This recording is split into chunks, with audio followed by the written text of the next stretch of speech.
Oh, hello, hello. All right, we're live. Hey, everybody, we're live. Thank you for the finale. We are here for the finale of our Invincible Sword Princess adventure, The Orphans of Evermean.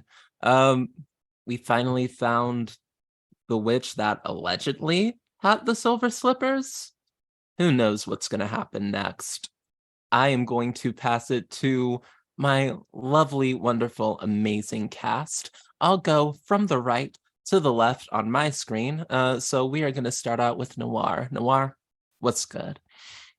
Yeah, hello everybody. I'm Noah. Today I'm playing Slips, uh the somewhat troubled individual who's just kind of working their way through things reasonably and without any drama. I'm the youngest, and Oh my yeah, god. uh, we also just heads up. Oh my god. We do have a Faith Fair coming up here at TTRPG. We are working with a charity to support our trans community, because Lord knows things are just very unreasonable right now. And also, we're bringing back our Leo show for all the Leos out there. Last year we did it with a bunch of Leos playing during Leo season, which is the best season of the year, because Leos are the best. And we're doing it again, so be sure to check it out. Thank you, Noir. CJ, what's good? Hi, everyone. I'm CJ, spreader of misinformation, hater on the internet, and lover of Blue Lock. I am playing Cassidy Jane today. That's honestly that's it. That's all you need to know about me. Period. Um, there, what's good? I'm going to slander Leos for 2 seconds. Hi. I don't think Leos need more attention. If they famously love it, they need it. It's like a flower with water. Anyway, hi, I'm Dare, pronouns she, they, Faye. I am glad to be here. I'm going to play the one of us with emotional intelligence, really the power here. Des, pronouns are also she, they. And you can find me on the internet, unfortunately engaged in discourse everywhere I go. Uh, Thank you for that slice of humble pie, Dare. Eli, wrap us up. Hey, howdy. I'm Eli. I use they, them pronouns. I'm a nuisance and a Gemini. Yes, those are unrelated. Today I am playing Mel, who uses any all pronouns. Don't piss her off. Easy. That's it. And my name is Anita. I use she, her pronouns. I will be your game mistress for the evening. You can find me at Anita the Lesbian to check out the things I'm doing. If you want to be in a thing that I have GM'd/DM'd, I have a thing on startplaying.games. If you want to play in a Icewind Dale, that is the name of the adventure. Icewind Dale Adventure is my favorite D&D module, and we'll be going through it on Sundays. You can check out my Twitter for more information. Let's get into the story. I remember we left off on an absolute mess. Does anybody want to recap what happened last time on Dragon Ball? I somehow managed to remember most of it, which is terrifying because my brain doesn't Let's work like go that there. usually. Things that happened. Uh, we managed to stop fighting without killing anybody. Great. Didn't work so well for the people involved. Slips, I remember, did try to do a whole sneak attack angle after the fight. Didn't go anywhere. We kind of ruined all of that for them. Um, After that, we went to Dorothy's. I don't remember the name of it, unfortunately. My brain is too bad for that part. We went to like the second the second location for Dorothy. In which we all kind of sat being stared at with the worst vibes for a while. Slips had a wonderful conversation with the kid as they became to get more and more jokerfied. Cass was invited to do some modeling. Mel, I'm trying to remember. I can't remember if the talk was fruity or I was just implying it was very fruity. I don't remember. My brain is not perfect, and I did some sewing. And then Slips the went full Joker, and that's pretty much where it ended. Mm, I, A masterful Tell me I'm wrong recap about getting there. Jokerfied. I don't know what you're talking about. I don't know anything about the Um, Joker. a masterful recap there. If anyone has like any other points, any interests that are like, maybe we should like point out this detail as important. Yeah. So, in negotiations were happening between the family and the people that were involved in the conspiracy to murder our mother. Tensions were rising. Slips decided to take the responsible action and step away from the conflict to collect themselves. Which when they did that, they found a cat friend who was really, just kind of bonded with Slips. Uh, the cat was so inclined to go to Dorothy's room and mess things up, which Slips went into the room to stop the cat and may have joined in a little bit. Um, while still having the element of surprise in case the family needed support. That was ruined by the family ousting Slips, which was a little upsetting. But Slips handled it well. Um, yes, Slips was talking to this kid, trying to teach them about life and things. I wouldn't say Joker fine. Maybe a little stern talking to, perhaps. You gave a monologue to that child. You monologued at that child. Let's be real for a second.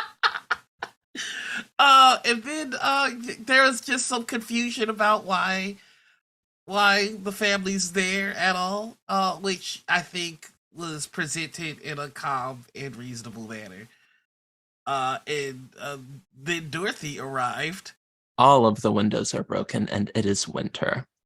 I gotta say. That's wild how that happened. I have no idea how the windows broke. Freak accident. We're in New Jersey. The weather there is notoriously whatever. I'm lying. But yeah, that's just. Thank you for that reliable narration, Noir. No problem. I like to keep it transparent. Yeah.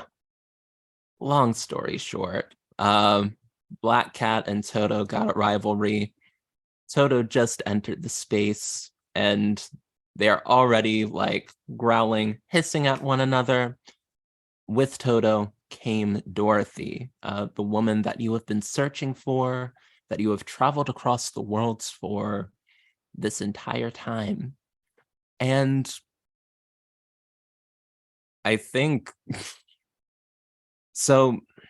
Slips, you just unmarked desperation, right? Either like you just unmarked desperation, and like unmarking desperation is a very like exhausting thing to happen. I want you to make an invincible roll. Oh, okay. It'll be hard, and I'd like to see 2 successes from you. If that's possible, you can do it. You can do it. I have 1 in invincible. So That's great. Yeah, That's so cool. That's so fun. We got this. All right, let's get it. Here we go. Oh my goodness. The cinematography. We didn't see the die. That's there we go. That's a 1 there. Yeah, that's not great. Not great. Yeah. So Slips. Yeah. Okay. You don't gotta mark anything. However, Slips, as you have this outburst, the windows shatter, you expel a lot of magical energy. The most magical energy anybody's witnessed since like coming to this realm. The door opens you turn to see Dorothy and you just pass out from exhaustion.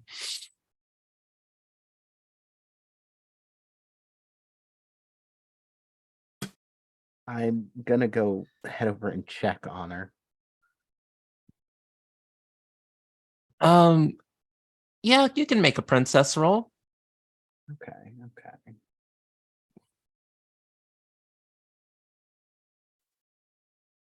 Yeah, I mean, that's my best thing. So let's hope it's good and useful.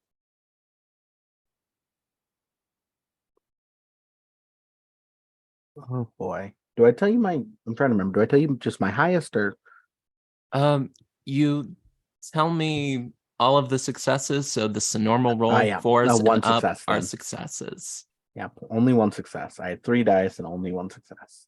One success. This isn't super hard.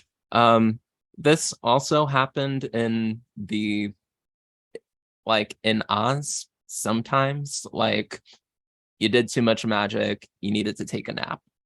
Like, this is a thing that happens sometimes. And you feel like they'll be up and about like soon. Just like give them someplace like comfortable to be.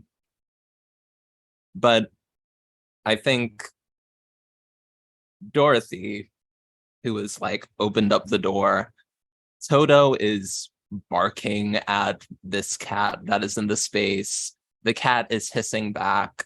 Um, Dorothy sort of like snaps her fingers and Toto settles down, like retreats sort of behind and just like looks behind Dorothy's legs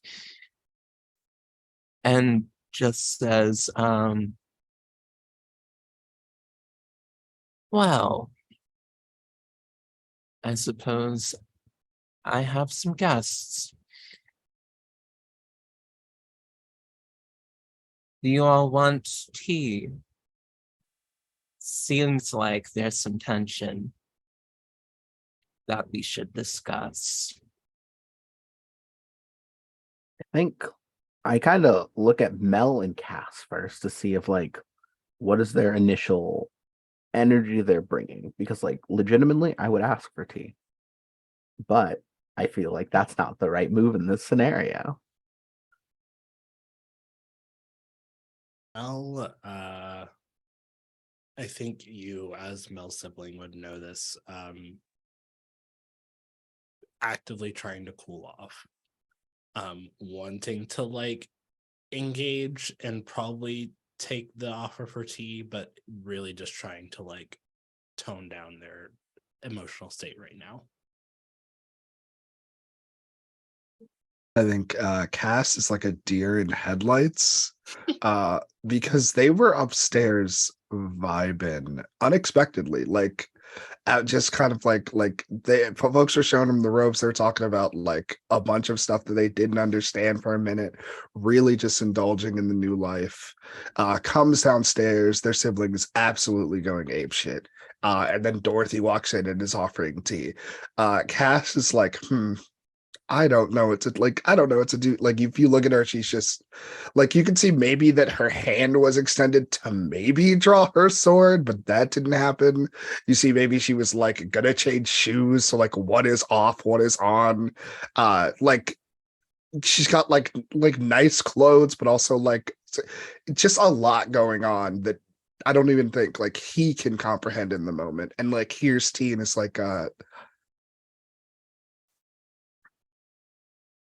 what time? We smash cut to the roof of this New York City flat. It is obviously magical in that you get up to the roof and it is you get up to the roof and you go inside of a bit of a greenhouse that has been built here. And it's not just greenhouse warm, it's obviously magically sustained somehow. Dorothy has moved some of the plants in the center of the like greenhouse to the side and like brought out a tea set. And like has picked some catnip, like had some water like boiling, like somehow you're not sure like how this place is set up, but like picked some catnip, like made some catnip tea for the cat that seems to be with you. And I think Slips, you sort of like wake up very drained, pretty exhausted, at a very awkward table. It's almost like you're in Wonderland again. There are plants and greenery everywhere. There's a tea set in front of you, but you look up and all of your siblings are there, as well as Dorothy, and everyone looks uncomfortable. I immediately reach for my sword, but I remember that it was given away, and I just glare at my family. I feel like maybe this is too much to ask. I feel like one of us might have it at this point. Like, might just have picked it up, given the everything that was screamed at. Like, I don't know how long ago it was. Yeah, nobody was going to stop you from taking that sword after Yeah, that display. like I think So, Cass, like I think as soon like fucking Slips was like knocked out, Cass is like after the startle response, after like tea is offered, just like nope, picks it up, like puts it on their hip next to theirs. And as Slips is staring at Cass is just shaking their head like looking just surprisingly looking somehow maybe the most disappointed as someone that does love violence. So we're talking, and that's what we're doing now. You Right? you're gonna do this now. You're really gonna look, not to sound like Dez, you're really gonna do this now. Oh, would it be more convenient if I waited? More convenient. Okay, cool. What do you what is this? What is convenience, huh? I can tell you what it's not. What is it not? It's living your own life, minding your own business, coming to help your family to do something when we get the opportunity to do it. Everybody changes their mind without so much as asking or even petitioning if maybe this is a new course that we all want to take equally. Mind you, the reason that we're here able to do it in the first place is because of me. So that is what's not convenient. Cool, great, wonderful. Fun thing that I feel like even I can recognize after being alone on the rock, training mom's stupid ass tenants. If not everyone wants to do it, why would we all do it? Because I think at the bare minimum, we can listen to each other. At least once. Not show the ability to do that. Okay, just because you want to do murder and we're like, maybe let's relax on the murder until we can get ready to do murder. I'm sorry, was that my original idea? A teapot whistles. Like sort of interrupting the squabbling. And Dorothy sort of like reaches to the side and pours a cup for each of you. It smells really good. It smells like really good tea. Mel, like ignoring the heat, honestly, is just downing the cup. I think. Like pours you another. Thank you. Thank you. I think Dez is going to have a cup and just kind of sips at it, like, especially when the bickering was, like, especially if the bickering starts back up, Dez is just kind of keeping it nice and on hand. I think Cass, like the teapot interrupts them, so like he stops arguing, kind of like picks up the tea ungracefully, but like is still continually staring at Sips, and like barely under her breath is like, "You're not getting the sword back." I I think at that, if Dorothy Port slips a cup, the cup is immediately flinging by Cass's head.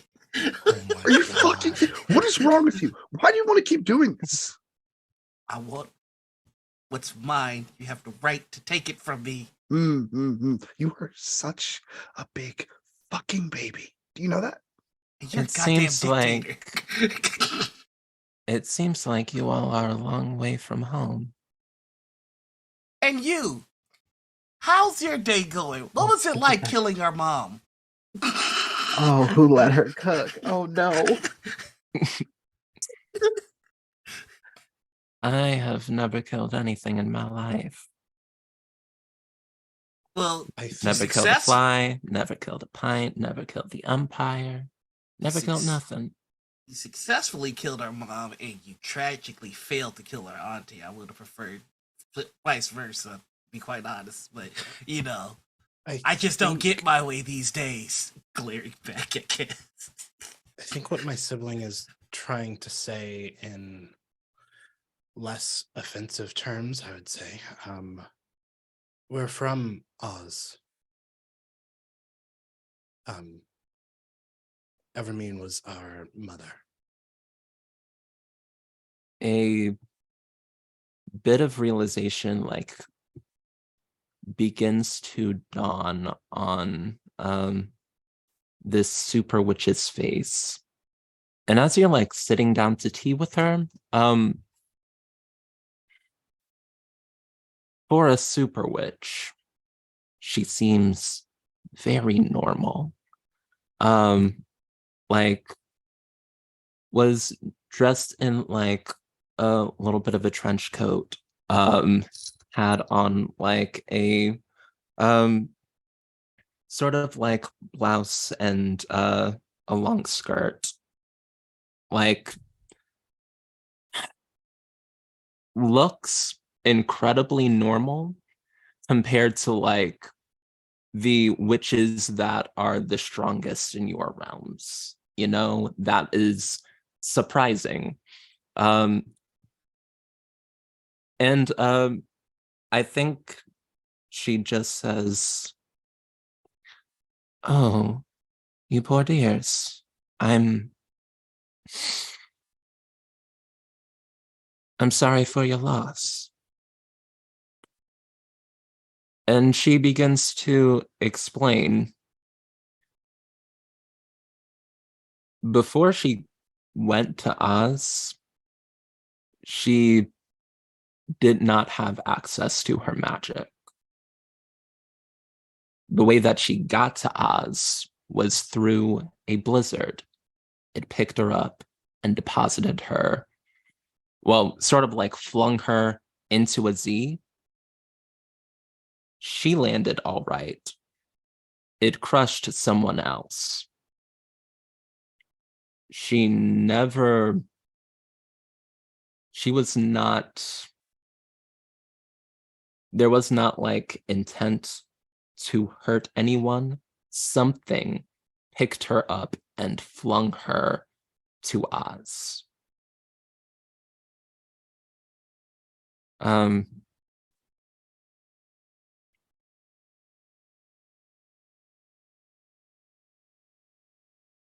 But she sort of like looks at all of you and just says, you all haven't sat with the fact that she's gone yet, have you? We just kind of found out about it. What, 2 days ago? How many days ago was it? 2 or 3? I honestly think it was this morning. Depending on This how is morning time for works me. between realms.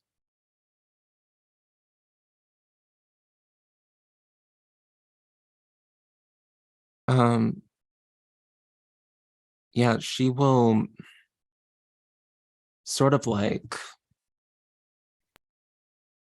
think for a second, look around, and begin like She has like some dried plants that are like bundled into some incense. She like takes some out. She begins like whipping and like running around the greenhouse, sort of like gathering herbs, gathering plants, and is humming a song like while she's doing it.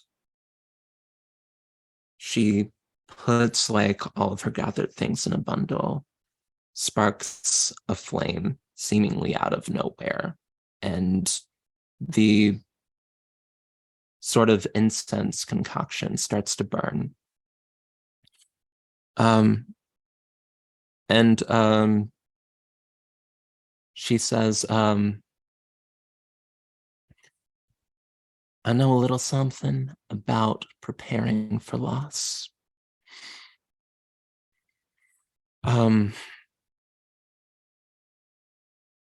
Take whatever time you need in here. And when you're ready, I'll be waiting outside. She exits the greenhouse, closes the door behind her. Smoke begins to like fill the air. And it smells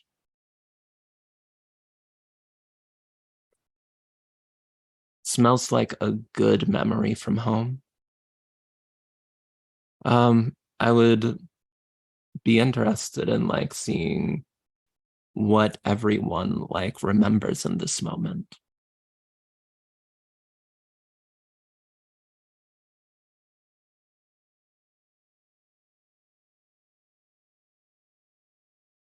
I think Cass remembers long, hard days of training. Like some of the hardest like days of her unyouthful life, and then coming home to like dinner with the family, and like not having, and for like once, it's one of the only times not having to hold the sword.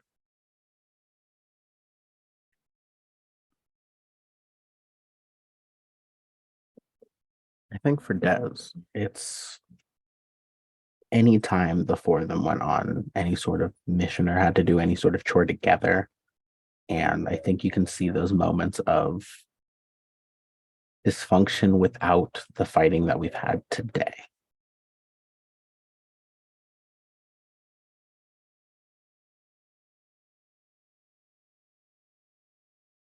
For Mel,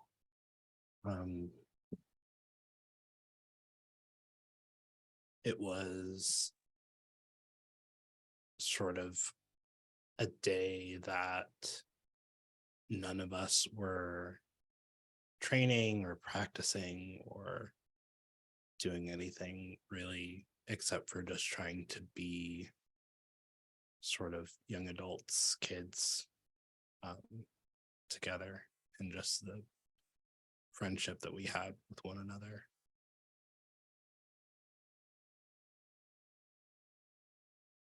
I think in this moment, I feel so bad. I think in this moment, Slips is just thinking about. There was like an instance where the bickering and everything intensified to the point where they started thinking about going somewhere else and started kind of practicing on their own with their sword to do that.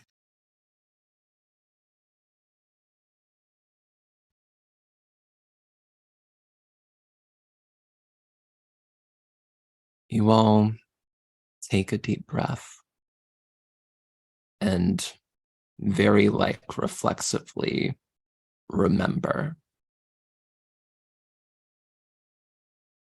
And you sort of like glance at each other, and as you look up, you see the smoke has sort of like formed a little bit into her face. Evermean, your mom. And you sort of recognize that, like, you never held a funeral service for her. You never laid her to rest. I think anybody that wants to can make a princess roll right now.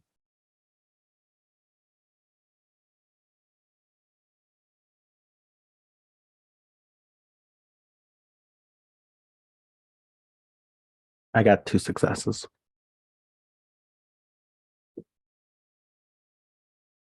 I also got 2 successes. Bang.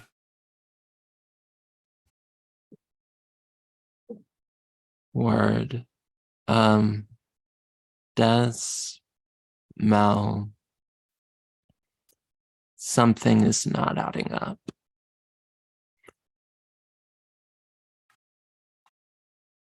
You feel certain that your mom was murdered. She wouldn't have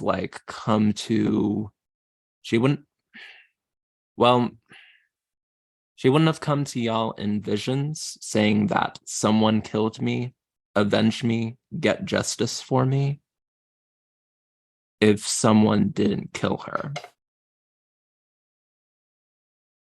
But it seems like this super witch that everybody was saying killed her, at least she believes as well that she didn't kill your mom either.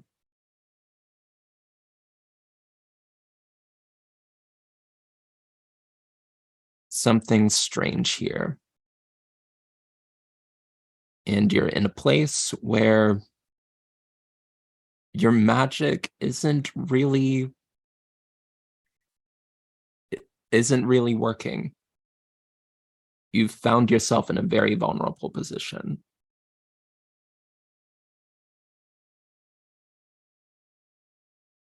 I think this to myself and also say it out loud to my siblings. Dorothy got to Oz through a blizzard. It was never her intention to go there, according to what she just said. Does that ring any bells for anyone? Is that something that maybe we've seen before or heard talked about?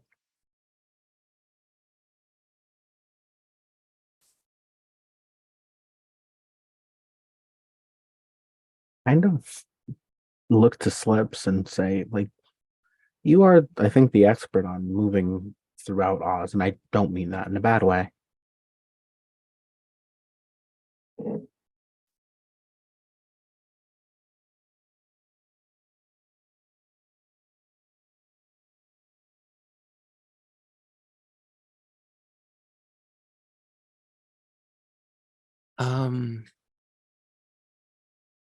I think Cass, you remember, yeah, I think this isn't a role. You remember the thing that brought you to your siblings? Like when you were out like studying and then Herman crashed into you and then something blew both of y'all off course, that was a blizzard. Yeah. I got hit with the blizzard and a balloon. At least that's what Herman called it.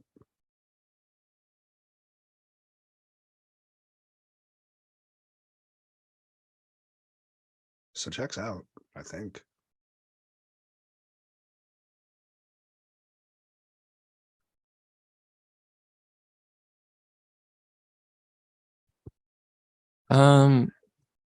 Everybody make a hard princess roll. Terrifying. No. No. Damn it. Are 4 successes? I forgot. 5s and up are successes in this roll. All right, only 1 success. I got none. None. Oh, 1 success on Mel and Slips. All right. 1 success isn't going to be enough. I can tell you that anybody that could make a blizzard strong enough to pick someone up and blow them all the way to Oz, just like remotely, is incredibly powerful with magic.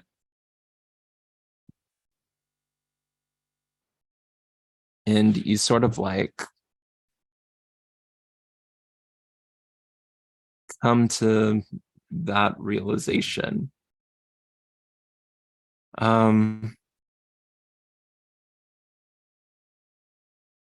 Yeah. Slips, I think your cat is definitely feeling good. Had some catnip tea, is gonna jump up in your lap and be very cuddly with you. Where's Slips right now? Slips is still sitting where the tea was given. Honestly, just laser focused on her sword. Like, that is the safety blanket, and her eyes have never left it.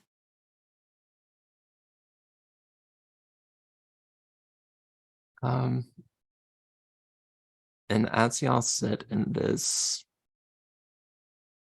unnaturally warm place in the middle of winter on a rooftop in New York City, I think everyone begins to feel a shaking begin to happen.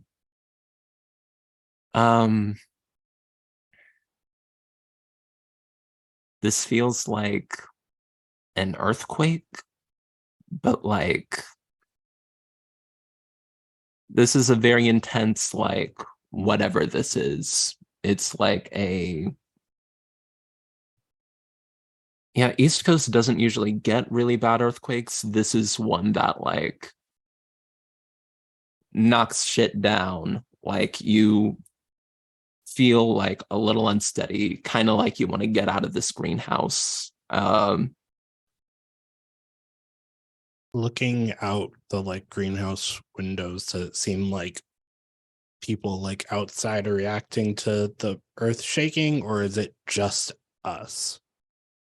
It seems like wherever you look, Okay. the earth is shaking. You can actually go ahead and make a princess roll. See what else you can see. 1 success.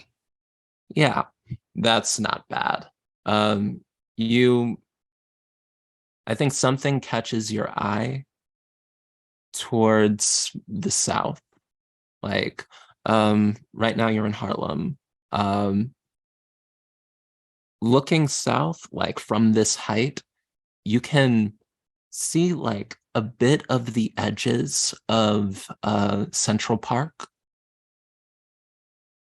On the north side of Central Park, seemingly like sprouting up and out from the trees of this green space, you see some familiar towers begin to peek out from the green space. And you look and continue to see a glittering expanse of skyscrapers.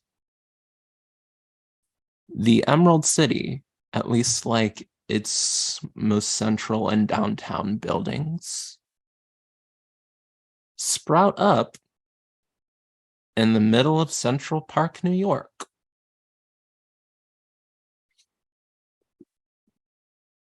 I think at this point, Cass asked because Cass didn't get a vision. Cass just showed up. Hey, y'all. Fun question. That I'm pondering. Who? How did you find out Mom died if Mom was dead?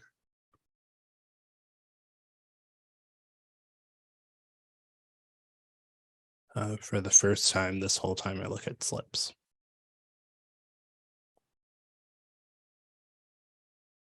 As it was when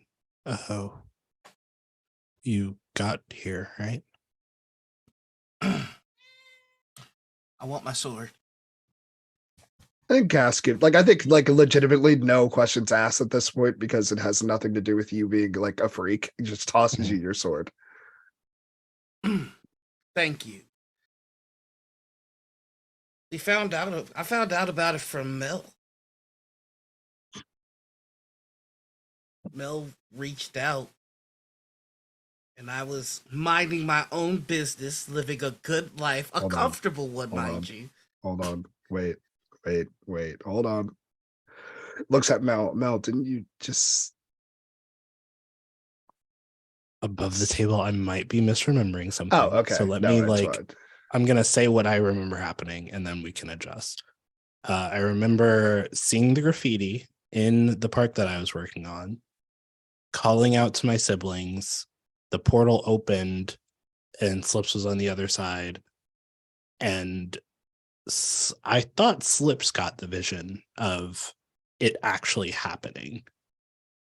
No, I came because you were calling because the folks on the east side were, I don't know, graffitiing up the park, and they weren't supposed to do that because Mom had them all locked up. So when we went to go investigate, we found out that Mom was killed because they, painted a giant mural of her murder and threw a rave party, which I guess we're all forgiving now. You can take it up with them. Slips, you did see a vision in the portal that you made as you were making it of the scene as it happened. And I did have a vision of Mother dying, falling, and being crushed by her beloved sign. But again, I don't know why you guys are asking me. Who else? This whole time, we've been focused on getting here to get to Dorothy, to get revenge and get the shoes back. The two things that I keep thinking about are who pushed us to come here in the first place, who told us to come here, and then also who would want the shoes because we still haven't seen them. Well, I mean, we're just taking Dorothy's word on everything after, 4 of us show up to deal with it. So Slips. Oh yes, I forgot. I'm no longer. No, Slips. I'm no longer useful. I'll stop talking. No, Slips. Slips. I think you got played. Oh, Yep. This is all my fault. Yep. I'm gonna try and make a portal. No one said that. Oh my god. You just see Slips waving the sword, trying desperately to make a As you portal. start waving the sword, I put my sword to block it.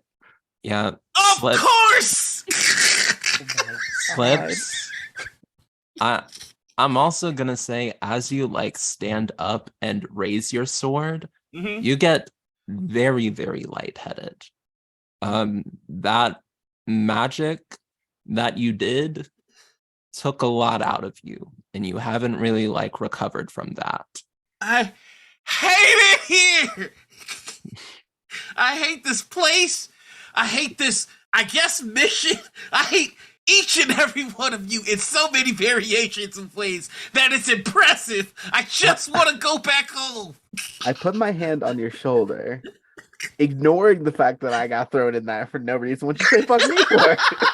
Oh shit! But Hey, didn't do fuck me nothing. for Second of all, I just kind of like look at you and like, I understand this has been not great for anyone here, but I I will do whatever I can to help make sure you get home and you can take time for yourself when this is all done. But I think we're almost there.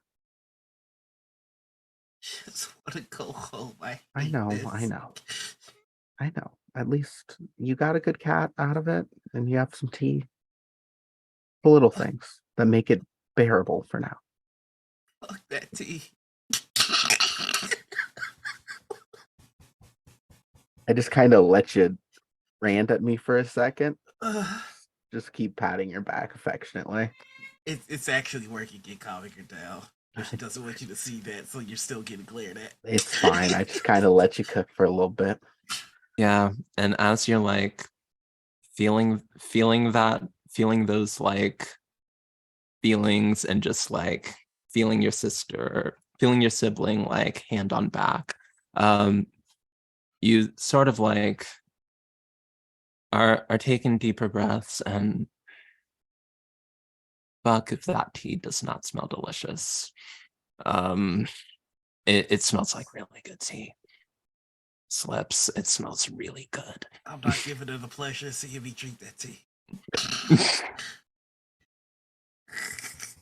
It'll be a cold day in hell. A cold day in hell. before I Yeah, drink Cold, yeah, so because you okay. won't drink the hot tea. And speaking of cold days, you all feel, well, let me see what exactly it is you feel. Everybody can make princess checks. Just normal princess checks. Tell me if you roll a success. Oh, I rolled a hella six. I rolled two hella successes. Double I sixes. believe in myself. Yeah, I got one for once. I have 3 dice in this, and I only got 1. Damn, get good. You're just, hey, you got more dice, but the result's still the same. Let's go.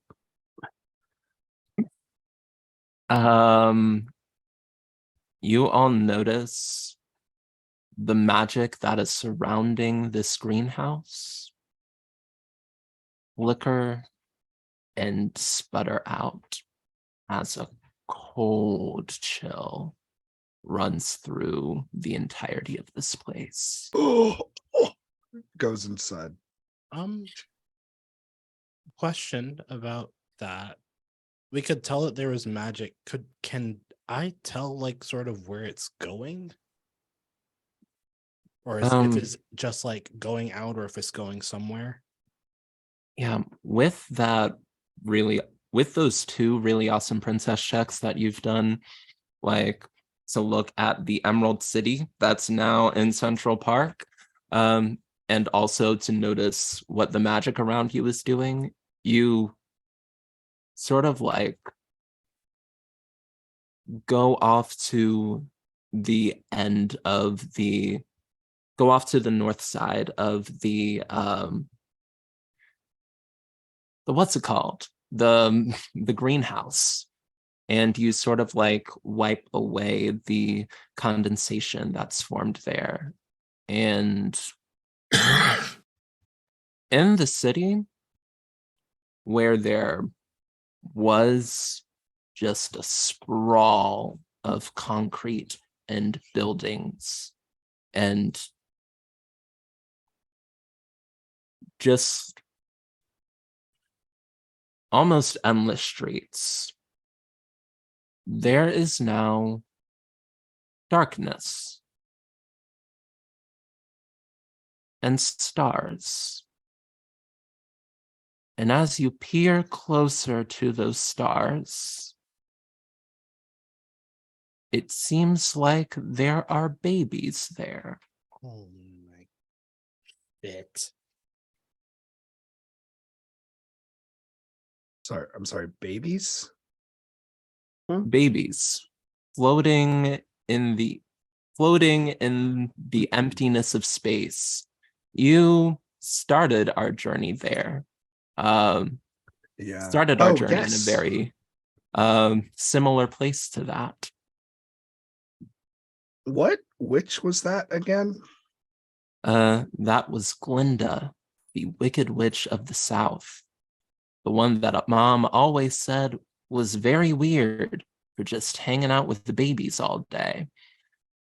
And was usually just your weird, reclusive aunt. She's the weird one in the family. Yeah. In the family of weird ones. Mm-hmm. Oh my God.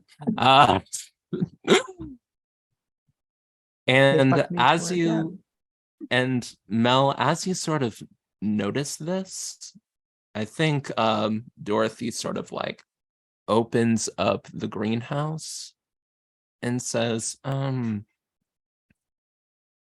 sorry, y'all, but seems like there's some stuff happening in my city. Are they with you?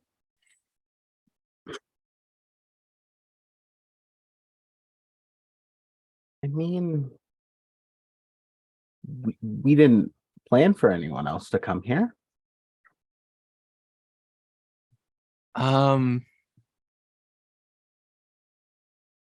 What do y'all do? Mel knows that there is the Emerald City in Central Park, and there is also the entirety of the south side of Oz. Now that has spread to the north side of New York City in this realm. What are y'all doing?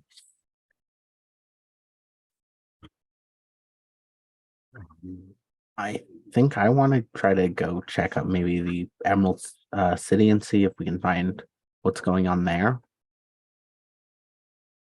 Yeah, I think Cass has pulled out her sword, ready for something that feels this is in her wheelhouse.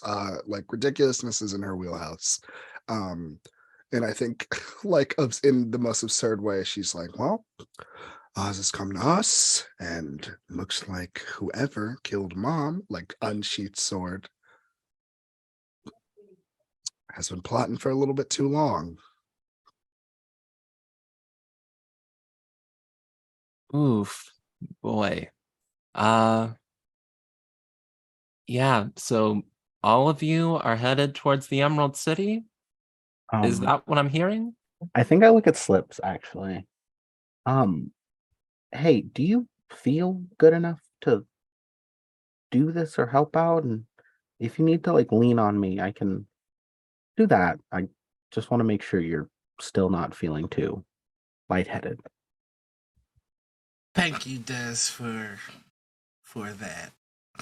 I have embraced the fact that whatever happens next, I will be dragged along with. So I appreciate the illusion of choice. I'll just tag along though. You don't have to come. You can leave. You can stay your ass here. I'm not dealing with this. This is the nice one. Oh, okay. All right.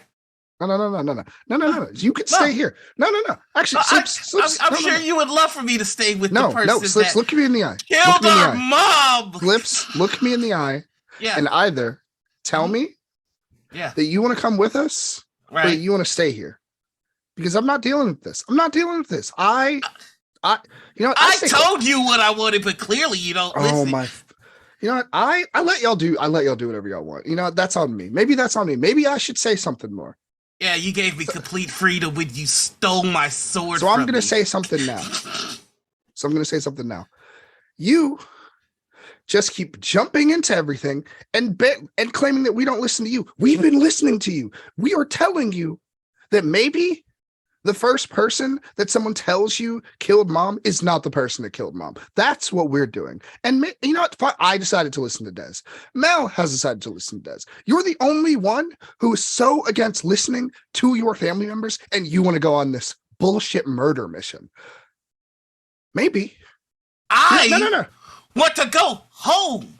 I came on this stupid murder mission because you people needed me. I Oh my didn't need any of this. Then I was sit- having tea with the caterpillar getting ready for my dress fixing. Okay, fine. Then sit here until you feel better. Because the rest of us that want to do this, at least listening to each other like a goddamn family, not just a bunch of you people, fortunately, are going to go do this. And if you want to go home so badly, then sit here, rest up, and go home when you're ready. And I think like Cass just dramatically like jumps off of a high point, like maybe hitting like a what is that thing called? Like a what are those fire 3-point escape? landing. Escape? Oh. Yeah, like fire escape 1, like to make sure this isn't absurd, and then a 3-point landing as the point is a little bit lower. It says, "I'll be waiting down here." Mel starts to leave. And the last thing that she says to Slips before she leaves, I'm sorry, but I also want to warn you. If they brought Oz here, if they were powerful enough to do that, your home is just as unsafe. And Mel walks out.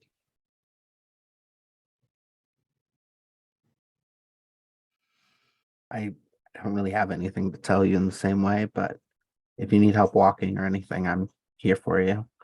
And I think I just kind of take a sip of my tea and stand up and like kind of wait on your response. Cass is talking about that. I jump into things. None of you know what's out there. None of us know if that has anything to do with the person that killed Mom. I mean, you're correct, but it feels like Oz coming here isn't an accident. And I feel like we might be able to get answers. I've just been here the entire time to figure out what's going on. We'll get more information and more answers if we go check this out. And then we can always come back and figure it all out. We know where Dorothy lives. We know Dorothy's family. How If are you something gonna isn't come adding back, up, Des? A blizzard? we'll figure it out. But I don't think assuming the first person every time is going to be necessarily helpful. I've been just kind of saying the same thing the entire time, which is I just want to know what's going on. Des, we have no magic here. If there is something strong enough to bring Oz here, what are any of you gonna do about it? Hey, I've never been good at magic. I've never been good at any of this besides kind of talking. So I'm just gonna do my best and we'll see. And get yourself killed? I made it this far and I'll have you guys to help and we'll be able to work together and do it better. All 4 of us. And if not, we'll do our best with 3, but I'd rather have you there too. Just so you don't get killed. Love you too. She follows you.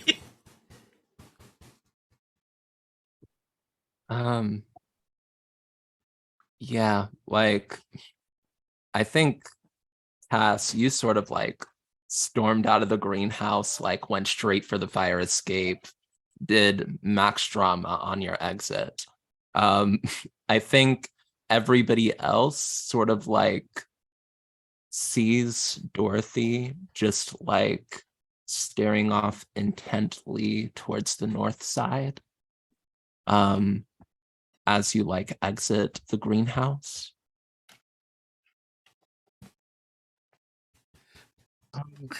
We want to do this, but I don't want to start more mess. Mel would say to Dorothy before he leaves, I'm not sure what's going on. We're going to go figure it out. I understand the want to protect your home. So if you want to come with us and help, I won't stop you.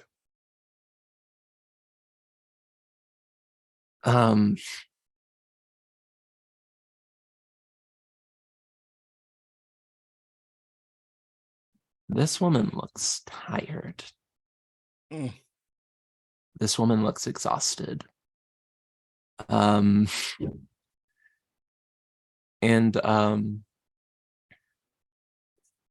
She just says to herself, like, as you look at her, like, clock the exhaustion and sort of like look back, you can see that 443 Prospect Place has definitely been like enveloped in darkness, and we cannot like see 443 Prospect Place anymore. I think she's just going to say, do what you must. I will be here in the house of home, protecting my children.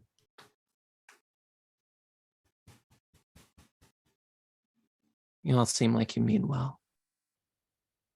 Good luck. I do a reassuring hand on the shoulder and walk down the normal stairs like a normal person instead of jumping off the side of the building. What the fuck is Cass doing?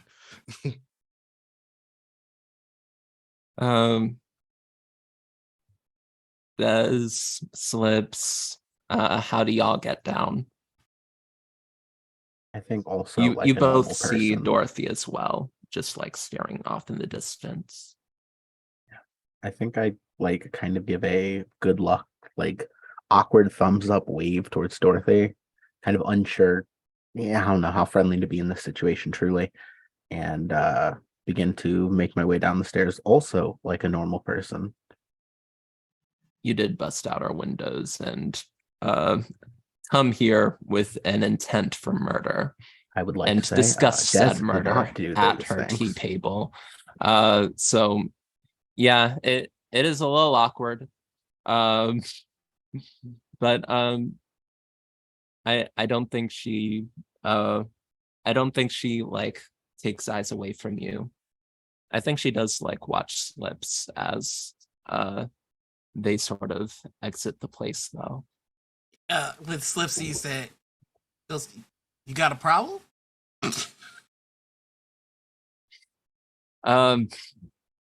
She looks towards the inky void and says very determined, yes. She'll turn and walk back into she'll turn and walk back into her home. I'm just gonna pet Queenie, who's on my shoulder, and go, and now I'm gonna teach you a little something called on site.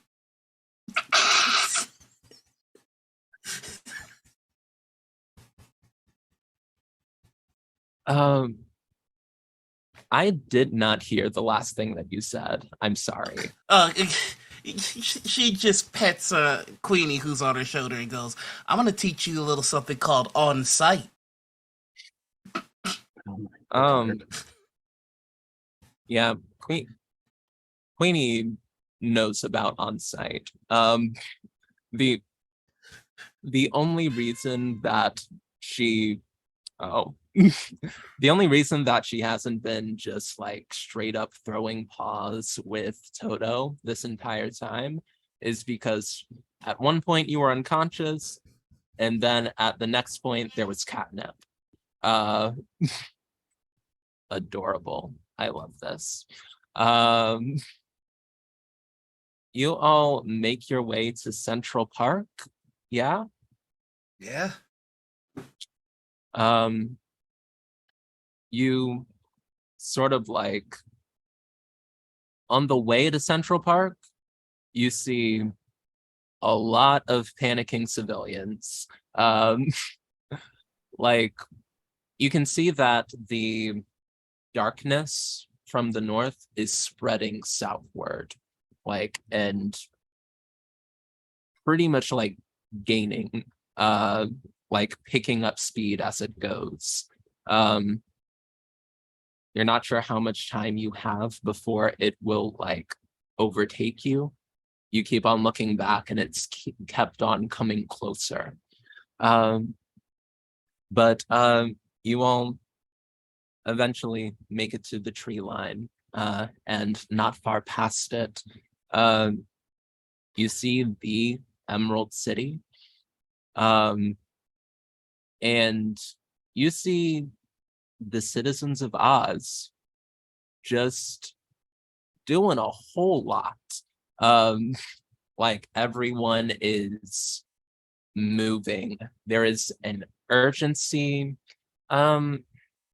Anybody that is familiar with the Emerald City, like in their backstory, they like spent some time there. You can go ahead and make a princess roll All if right. you'd like.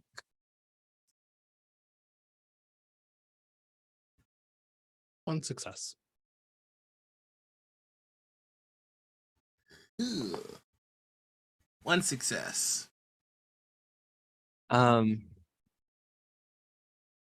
Oh, that's 2 successes. Oh, 2 successes.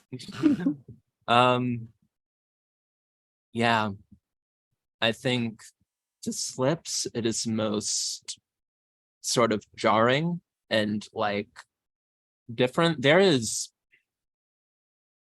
These are people that used to like just play dress up all day. Mm-hmm. Like this is sort of the area of town that you're in. This is sort of like the people that you're sort of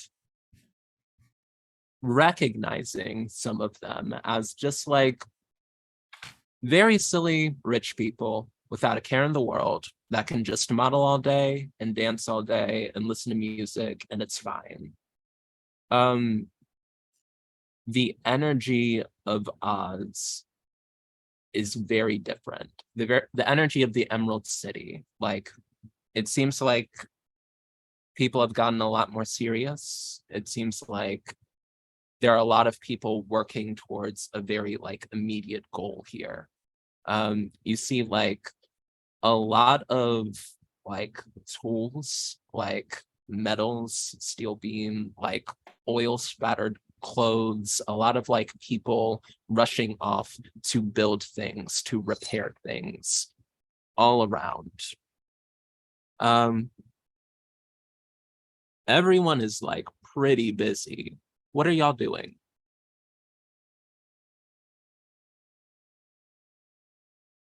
Do we see Oh, like and Mel, I will say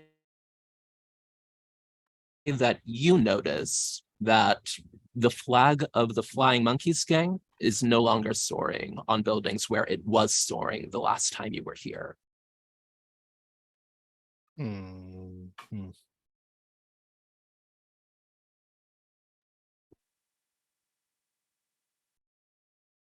I'm just gonna. Can I just grab a random person? You most certainly can. What is going on? What are you doing here?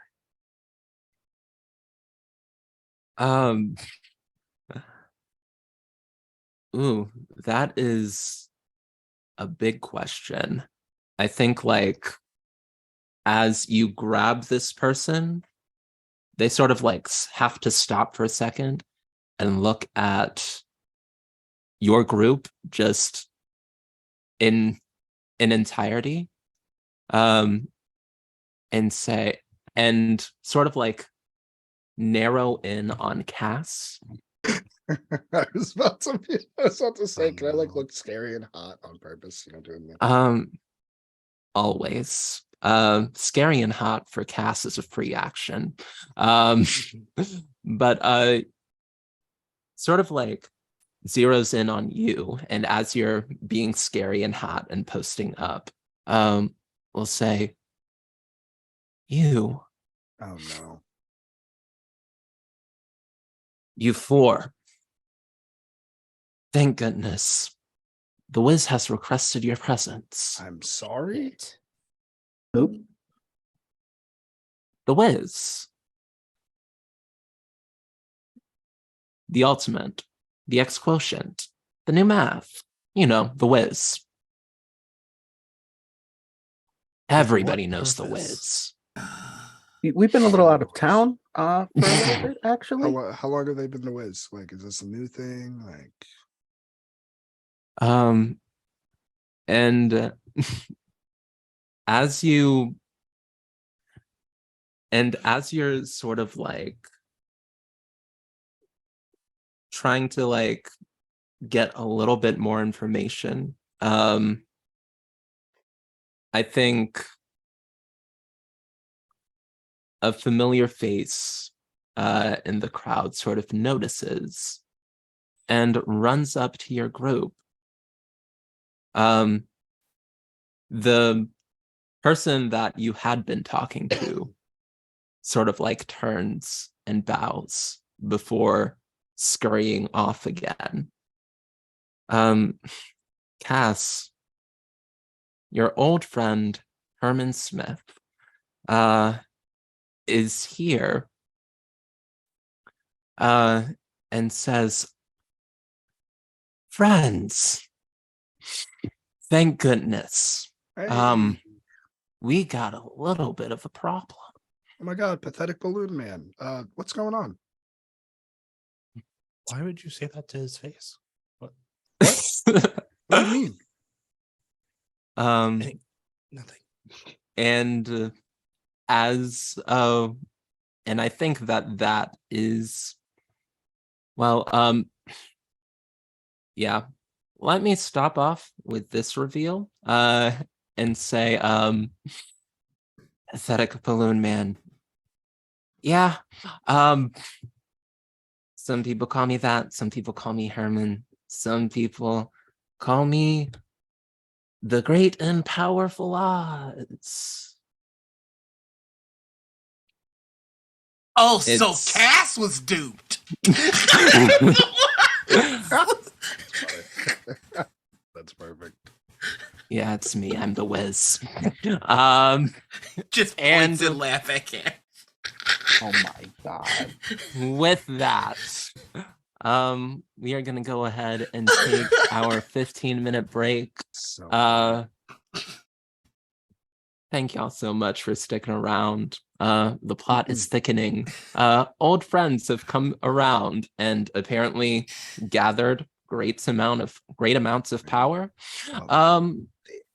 Stick around and we'll find out how this wacky story comes to its conclusion.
Hey everybody, welcome back to Orphans of Evermean, an Invincible Sword Princess adventure. I'm here with 4 dysfunctional witches. I'm gonna be honest. And we're we're here in Central Park / the Emerald City. And Herman Smith is the great and powerful Oz. I think we are going to just jump right back in to we're just gonna jump right back into the story. We sort of zoom in to a bit of like a war room / like battle war room / battle tent that has been like set up in that has been set up just very quickly.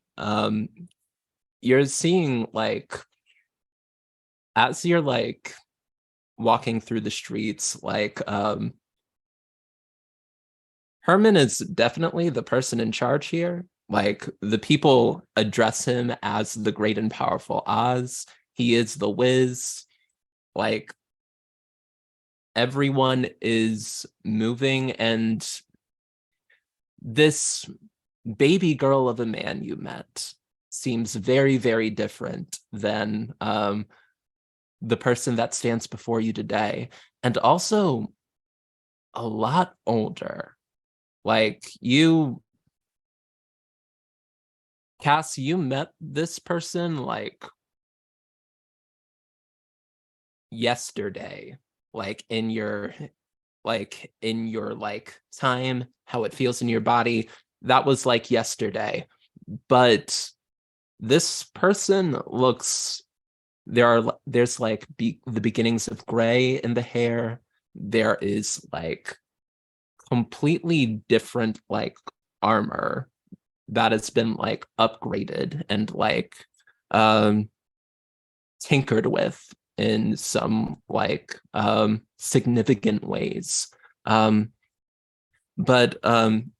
as like they as he walks you through this place, I think Herman is sort of like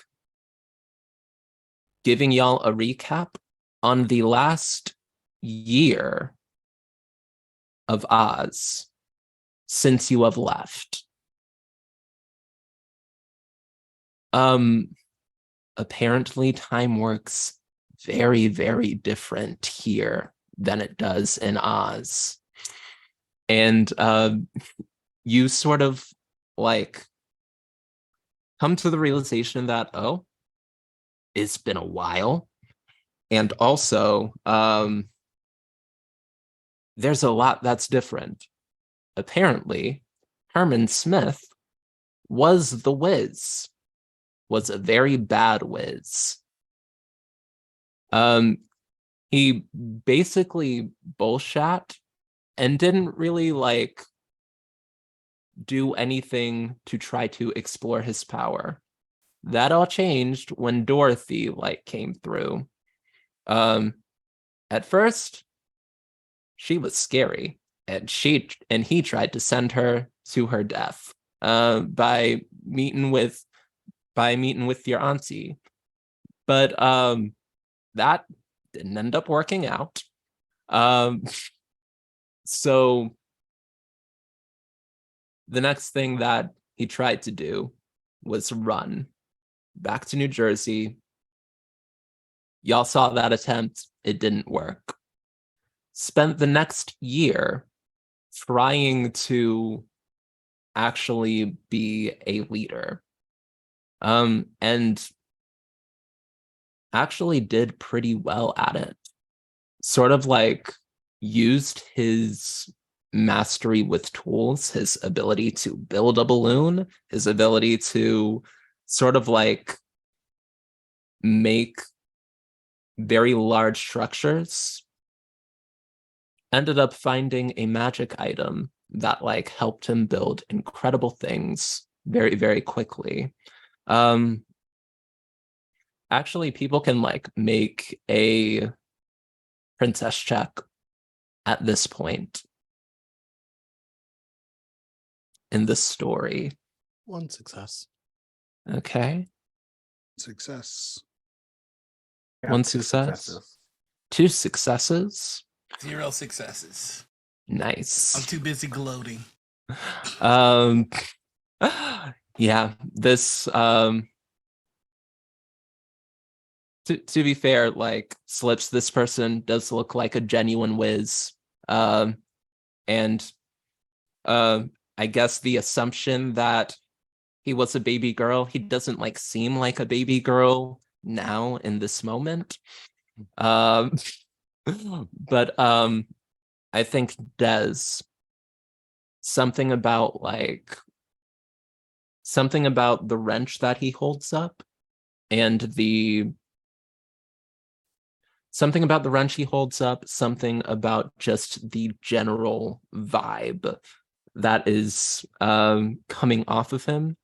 You remember reading something about the items of power in Oz that would grant its wielder a mastery over magic.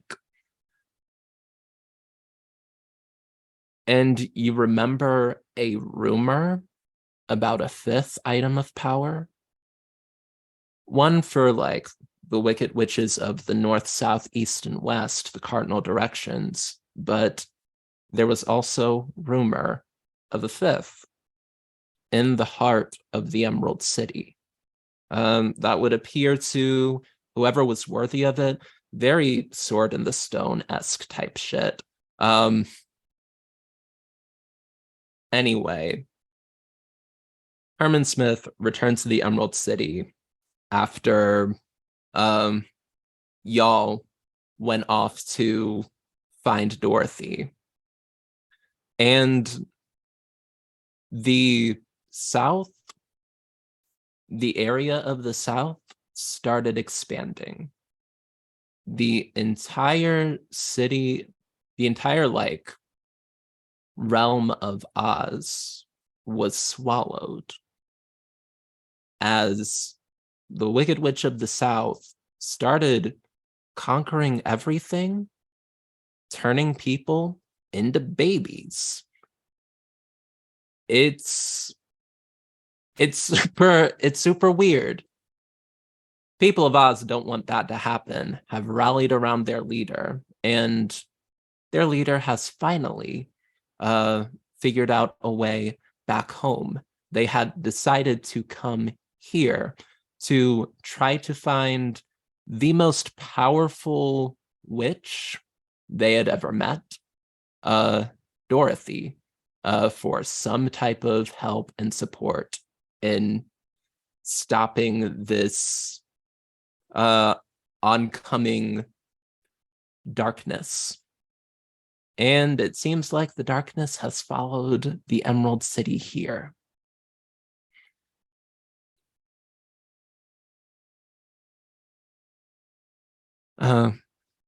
Did y'all end up finding what you were looking for? I think Cass is just kind of stuck because Balloon Baby Girl looks way older. And it's been literally not even a day. No, we haven't. Hey yo, hey Wiz, let me ask you, yo, how old are you? Because like you didn't look. Hey, Black don't crack. You didn't look as old for me when we last met. It's been like a day. Right. This doesn't seem pertinent, but you are a witch and you work in mysterious ways. So definitely tells you, God, how old would Herman Smith be? Harmon Smith is probably like mid-30s. This is a man. Like just has just has very just like had very like squirrely Oh, shut my away God. vibes. He's so funny. He's No, so funny. it's love him. it's truly shocking how much growing up he has done in 1 year. And you sort of feel like there's a part of you that's like, good for him. Also gross. So, Um, I oh, go ahead. I'm sorry. please. This is just gonna say I hate to ask because I disagree. yeah. I hate to do the slips thing and talk. I know how much that bothers you, Cass. But is that really the most important question? Like, let's try this one on for size. Did you kill our mom?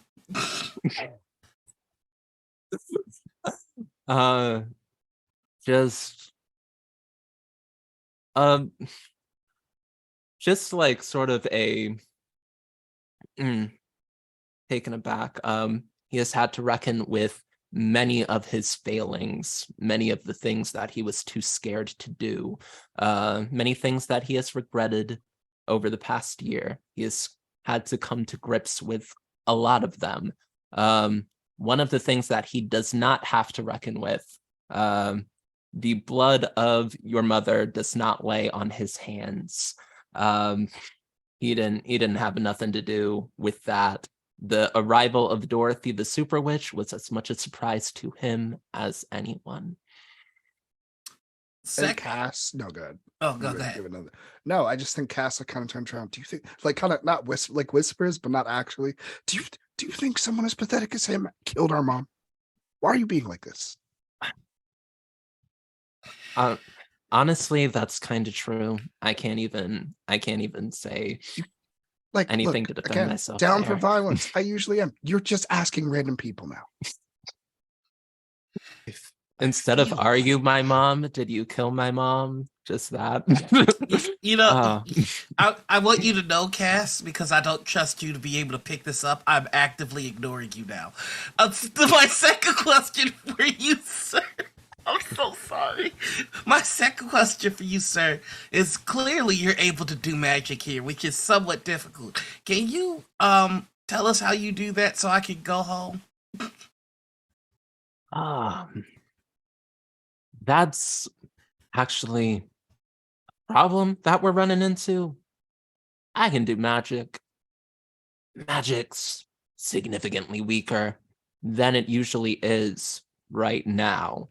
I've never tried to do this. Things aren't building as fast. I thought we would have more time, but the darkness is approaching, and I'm very glad that I have 4 capable witches here. Hopefully that will help defend the city, or at least I don't like the city. or at least that is a fellow witch that is doing all of that. Maybe you can talk to them. Which one? Yeah, who's doing this? Linda, Yeah, right? point him out. Glenda. Oh, baby one. Weird And baby. Yes. Wicked Witch of the South. Yeah. Yes. Do you know where she's at? Where Like, y'all get off calling her wicked, like just because she hangs out with babies? no, that's just a title that all of the witches of the cardinal directions hold. I think it's kind of rude, but okay. Flip. Yeah, honestly, every one of them. Like, no other adjectives. I mean, a luminous witch of the South, talented, hardworking. your mom and your aunties liked the title. My mom was known as Evermean, so I'm really, But as you sort of ask that question, snow begins to fall.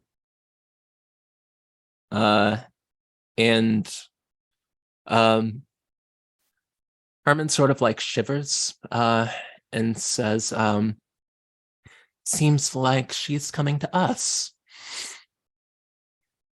And you sort of look behind you and see like a bunch of the lights of the city have just dissolved into darkness to the north of you. I'll say that anybody who wants to like peer into the void can make a princess roll. All right, let's get it.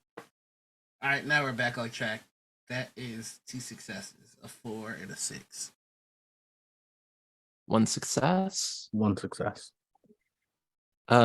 Slips, you're the only one to notice in the dark expanse I'm used floating. to looking into the dark. I'm sorry. Go ahead. You see a speck of color, a tiny red bubble enveloping what seems like a familiar flat far off in the distance, floating in the void. Oh, is this bitch rocking my mom's shoes right now?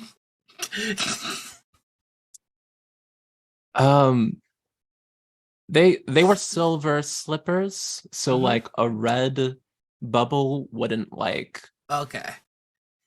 it wouldn't like ping as like that's sort of mine. It seems like Dorothy has made a protective bubble to protect her apartment for now from getting swallowed into the ether.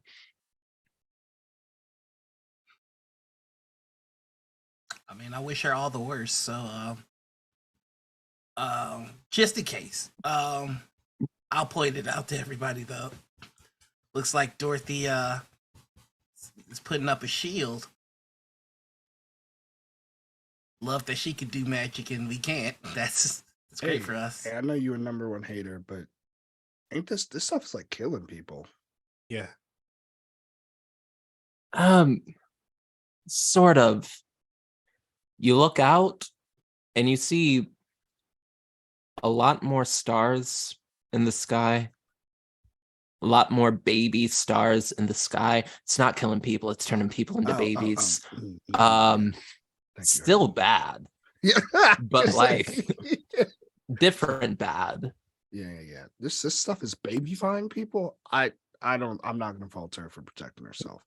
Yeah. Should so like looks at Herman. So like, do we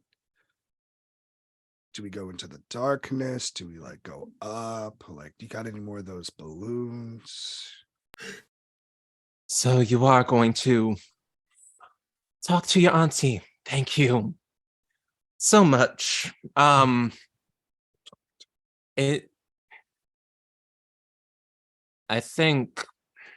think she wants something here.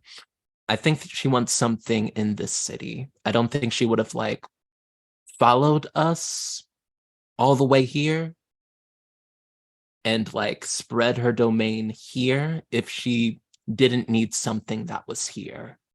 So I think she's coming here. You love to see somebody make a plan, stick to the plan, and execute the plan. Slips. We really shouldn't. I'm just admiring the work. I'm just saying this is maybe the one time we don't have to give them pats on the back. How above the table, how would we normally get in contact with our aunt, Glinda? You like wouldn't. If we wanted to speak. Wouldn't. Like your mom told you Glinda is weird. Glinda is old. If you need to go into her domain for like training or stuff, stick to the edges. Don't talk to her. Don't talk to Glinda. You have never I don't think you've ever met Glinda before. And I think, gosh, yeah, as like, I think as Herman sort of like follows you out of the battle tent, Herman is needed like everywhere. Herman is the only person that can do any magic and like has the wrench, is trying to like build up things. Someone's laughing and I need to know what it is. It's nothing important in the chat. I see. Wild. I see. So we need We're So- fine. it'd be weird to get her on the same page. No, I think Herman sort of like comes out, shivers at the point of like, there is now like snow is coming down heavily now. The wind is like starting to whip. And sort of like remarks, this reminds him of the last time that he was in Jersey.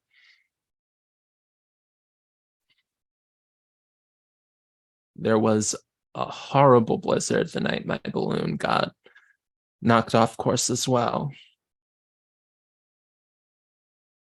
So she could probably get us back then. Seems like she's coming here. Okay.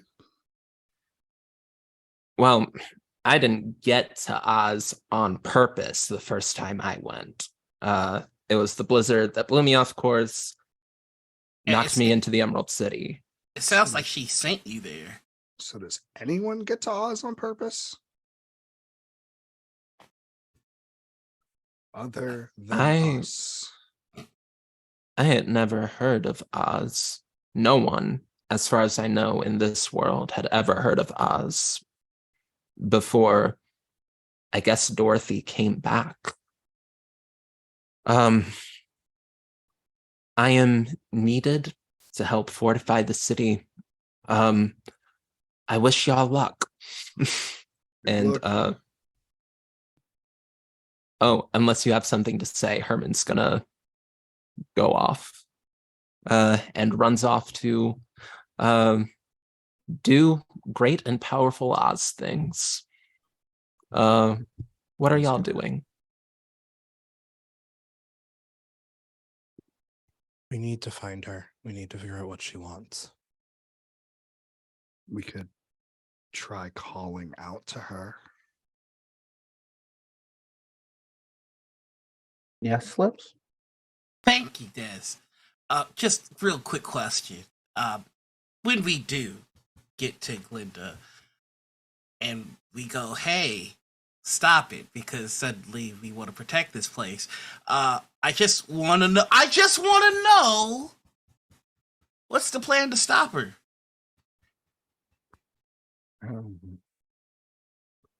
Murder? She's Okay. actively causing chaos here. Also, Yeah, we but- live here.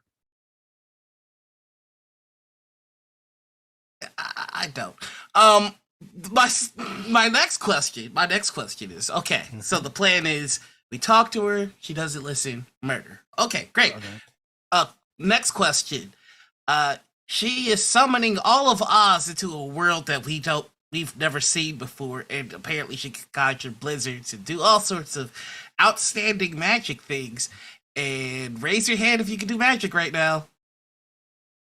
Okay, just checking. Maybe she has one of the items. Maybe it helps. Maybe it's what's making this possible. Maybe we can talk her down, but worst case scenario, we have to do something. How many siblings are left in terms of our mother? 2? And one of them died or something? Like, One of them was liquid, a pudding yeah. type substance, which Like- I don't want to be. So A year ago, like, as far as you knew, Evermean and Miss One were still alive and more or less well. Like Eveline and Miss One were alive more or less well. Like, as well as Glinda, who's always just like in the void doing her own thing. And your mom had died. So there were 3 when you left a year ago. It's hard. Okay.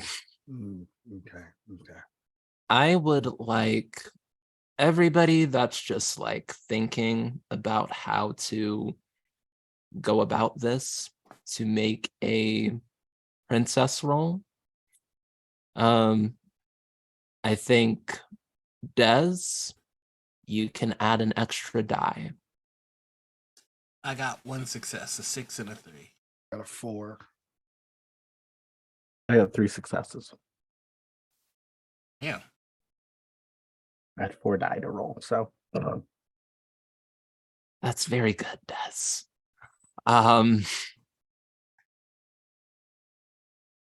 Like you put 3 in princess. You spent a lot of time being away from the family, doing book things and like figuring out magic stuff and like not really focusing on the combat stuff. So you specialize in the esoteric, and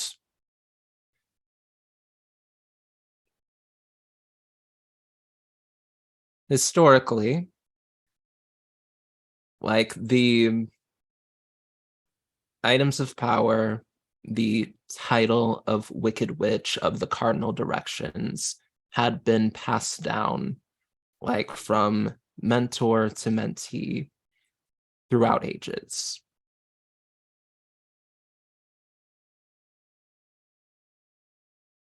Only in like recent history had like division, especially between like east, north, and west, really been like cropping up. Your mom and aunties, for the most part, didn't really fuck with each other. You think that even if Miss One and Eveline were, because you know that like Glinda took over Miss One and Eveline's sort of spaces while you were gone. Even if they knew they were outmatched going into a fight, they wouldn't have like worked together to like try and stop this. You have a numbers advantage that your aunties didn't have if you decide to work together. And you have a bit of an advantage of, and you think you know how to like get your magic back, because it seems like that darkness that's spreading is Oz. It seems like Oz is eating this realm. So if you go in there, Oz magic rules should work. If you confront her on her home turf, which might be its own thing. But that's what you get from your very good princess roll.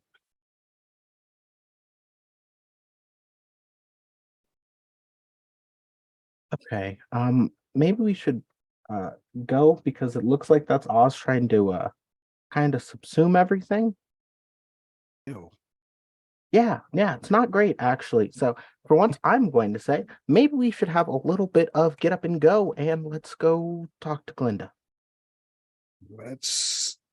I think like Cassius shudders because this is the baby woman. Let's go. This is the baby woman. So true, besties. Everyone is walking into the void. Yes. Yes. Not in the way Slips is. Well, I don't trust Slips walking to the void, but yes. Share with us that if we go back into the void, we get our magic back. No, not out loud. I think for once I'm going to be like, no, I'm not going to tell you the full story because I can't trust any. I can't trust Slips. Yeah, we know.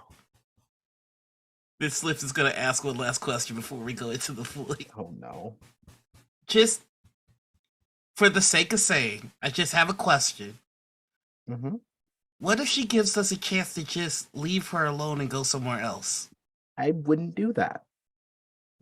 In good conscience, I can't let this just happen. Yeah, again, we all live here. Yeah. I mean, it's Oz, but also like most of the people here did nothing wrong. If Other Go than the ones Yeah. dancing on your Yeah. mom's I grave. was gonna say we can't let a fight between like our family ruin so many other people's lives. We are the children of a wicked witch. I am not. Weren't you I am rejecting my that own title like person. 5 minutes ago? I am my own person. I want I'm not have problems here. thanks to this experience, I've kind of seen the virtue in the way Mom thinks. Can I grab you by the ear and pull you into the Ow, fucking ow, void? ow, ow, God. thank you. Thank I God. think Cass. No, good. No, I think in the middle of this conversation, just as you're about to like pluck Slips's ear, you hear a familiar voice. Oh no. Hey, yo, Des, no. you Who is made this? Who it. is I this? knew You've they been, would come. you've been Which one out. of them? And one crow, apparently is taking up refuge in the Emerald City now. And it's sort of like just comes up to you, like pulls you into a big hug, like sort of like tries to dap you up, attempts to, like I will engage. I will do so. pulls you in, daps you up. This man is very happy to see you. Like, dang, I thought everybody got turned into a baby, but like, hey, how you doing? Dang. Not a baby yet. Trying to stop all of this from happening. Oh. Where's the other ones? Where y'all been? Oh, we kind of got swept up a little bit. And they sort of like take a satchel and like swing it around, and inside of the satchel are 4 eggs. Yeah, we got caught by the baby machine. It's okay. I'm a father now.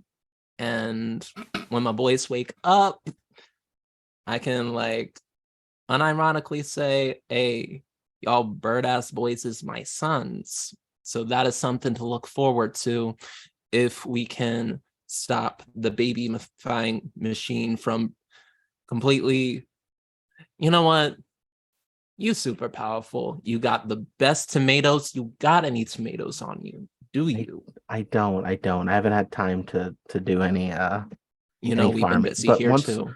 once we get it fixed, I'll get the farm up and going again. But I'm gonna Yeah. probably get out of here real quick and just keep your head on a swivel just in case anything So this is gets a bird. weird. Hey, CJ's asking. This is a bird. This is a crow person. this is a crow. Oh, okay.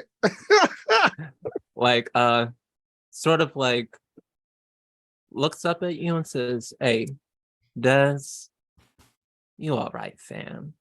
We'll like reach into the satchel, just like pull out a shiny piece of metal and give it to you. Thank you. Like pat you on the shoulder, and sort of like go off somewhere, probably inside a building, because not everybody can be out here. This person is taking care of some children, like gonna let other people do the fighting. But the void is in front of you. It has basically reached the edge of Central Park at this point. So like there's still like a little bit of trees between the Emerald City and the void. You all make your way into the realm of Glinda, the Wicked Witch of the South.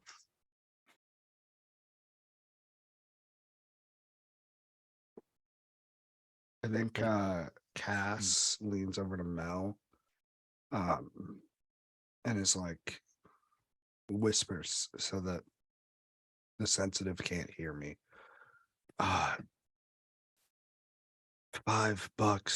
says it was. I can't remember what her name is. The one that's in the the puddle one. Eveline. That Eveline killed Mom. How much you want to? Do you want to take Glenda? Like, I'm taking Glenda for 20.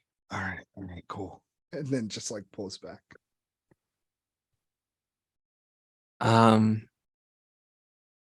The four of you kick off and float into the void. I think, Cass, you are more used to moving around here. You've spent like training time being here. I'm sure everyone has like been to the South Side before, but like it's always a little bit of like a adjustment period to sort of like find your way. But as you make your way and into this void, it is empty aside from some baby-fied New Yorkers floating in the ether. What do you do?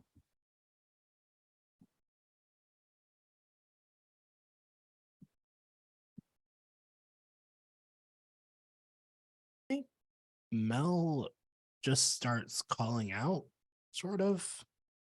I think she just says, Linda, it's your nieces, I guess, is the best way to put it. We're here to talk to you.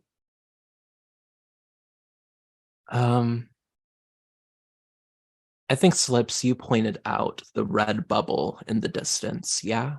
Yeah.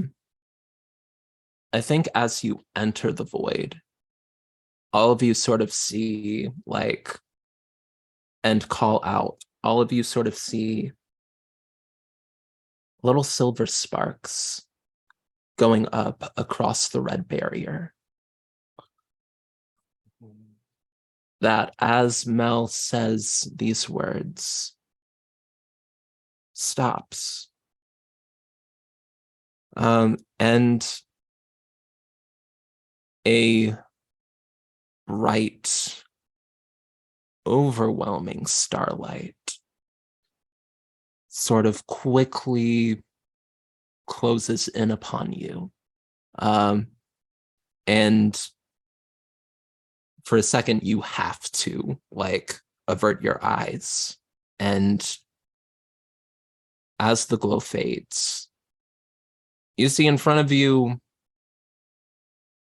what must be your aunt, Glinda, the Wicked Witch of the South Side, the ruler of this realm.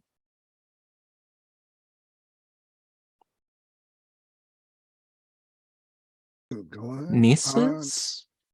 Auntie Glenda. I guess opens her hand for opens her arms for a hug. Just Sad. This this woman has power, has energy that is a little overwhelming to be in the presence of at first. You can feel like the waves of energy like coursing off of her. Like if all of you did not have invincible training by your mother, like even being in the mere presence of this person would turn you into babies. But as you open your arms and say, Auntie, how's it going? The energy sort of like subsides and pulls back. She sort of cocks her head and like flies around you, examining you. She is cold and alien, like very human in like general shape, but like bigger. And the energy that you felt from your mother, that you felt from Evermean, from Eveline, that you felt from Miss One, it is this concentrated and multiplied many times over. And she just says, nieces, you have never come to visit me before. Who are you? I think Cass, who is probably the most proficient in void movement, kind of like backs up a little bit, like hey, huh? What do you mean? We are your nieces. Who are you? Are you Blenda still? Evermean's children. Right? Yeah. That was my sister. Uh-huh. What shoes is she wearing now that we're up close? As you're up close, you notice her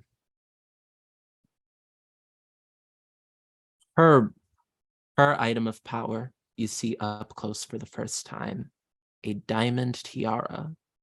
Oh.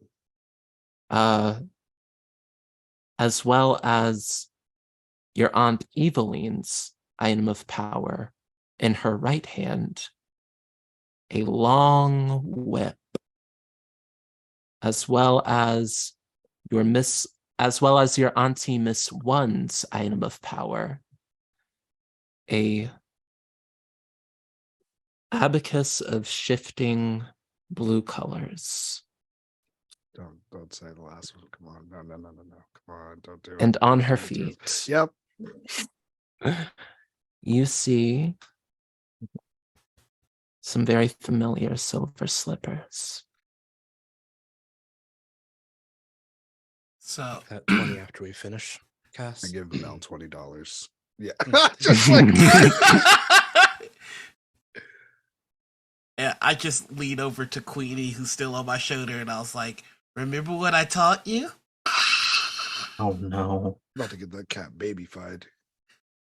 Queenie is fucking terrified.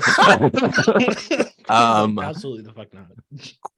Queenie sort of like was on your shoulder and was like curious when you like sort of stepped into the void, and since like being in the void and started floating has like gripped your shoulder and just like hung on for dear life. Now there is a astral lady in front of Queenie. Queenie's not having a good time. Feeling this, I think the natural inclination, and this is only if it's okay with you, I think Slips is gonna try and get Queenie out of there, just like to try the sword. That is going to be a hard roll, Yeah, but you can roll it. here we go. You can add your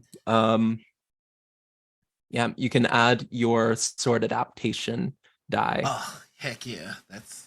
I'm gonna need it. and make a princess roll. Here we go, y'all. Damn, the weird witch of the west got the S's. That is 2 successes, 2 5s, and a 4. You take out your sword, like focus on a feeling of like safety, and Queenie disappears. At the unsheathing of a sword, I think your Auntie Glinda sort of you feel a wave of power from your Auntie Glinda again and says, there's determination there. You all are going to get in my way, aren't you? Not necessarily. We want to talk first, right, Des? And Mez like very aggressively, like Oh, sort shit. of elbows Des, like, you're the talker. Let's go. I pushed Des forward. All right, put me on the sacrificial altar. As you float in front of your Aunt Glinda, truly towers above you. Like you, like her feet go way down, like below your feet, and her head like way above yours. You are very up close. You have her undivided attention. Hi, Des, here. Not the second youngest. Why did you? I'm going to not guess that these items just fell into your hands. Why? I took them. No, I figured. Why?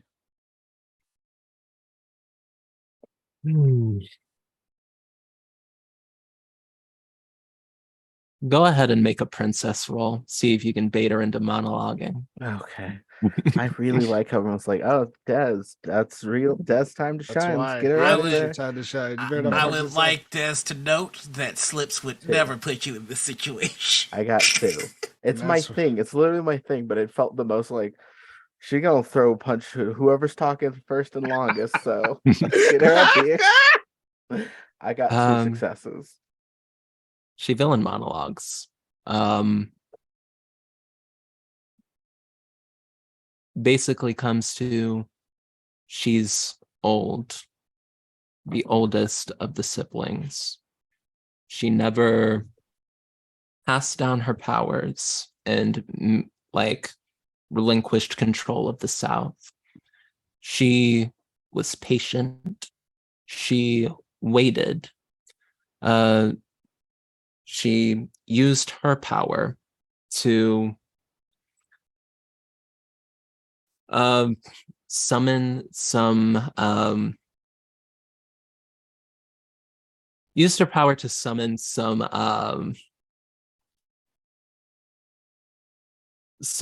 people that would shake things up in Oz, that would over the years has summoned folks from all kinds of realms to shake things up in Oz, to divide the siblings, to make it so that she could conquer the entirety of Oz, so she could find the items of power and use it to make her realm every realm.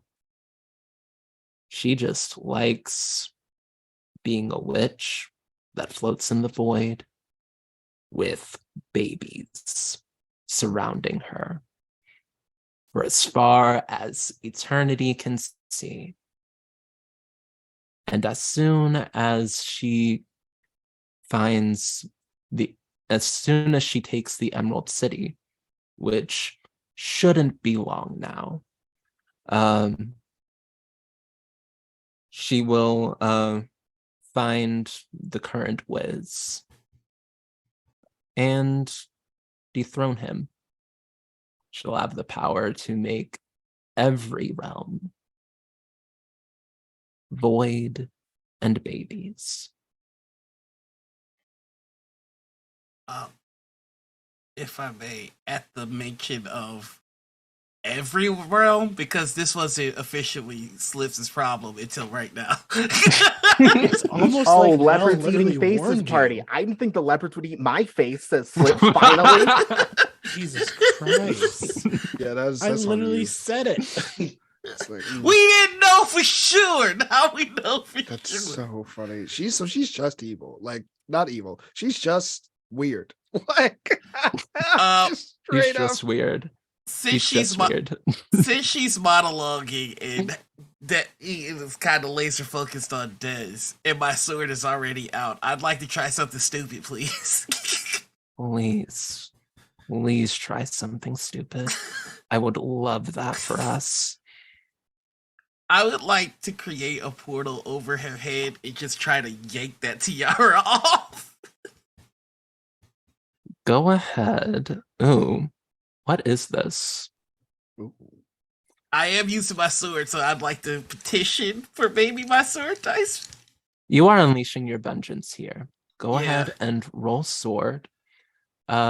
This is a normal roll. You use your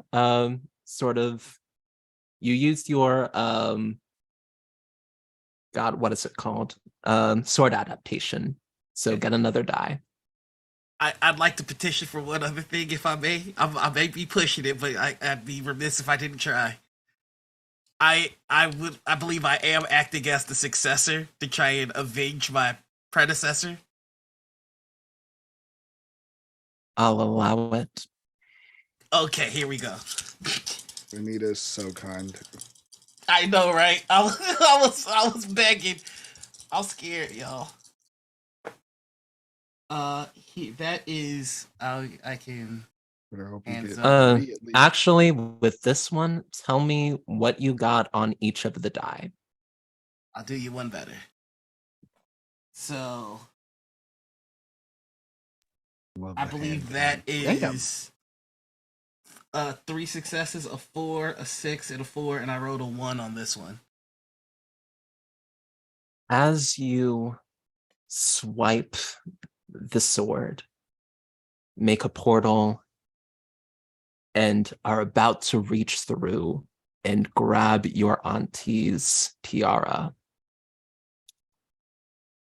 the abacus in your auntie's left hand, she flips it over.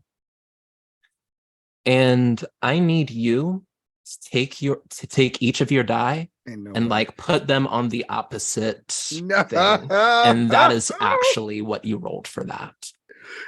Okay, let's. What I'm is so not glad I so- set this up. This is awesome. All right, Listen. opposite side Come on. 6. Let it be a 6. is a 3. Oh, Opposite It's going to be like one side success. is a 6. okay. Opposite Okay. side is a 1, and Oh. opposite side is a 3. So that's one success. One success. Ah! You can take this. It's gonna cost you.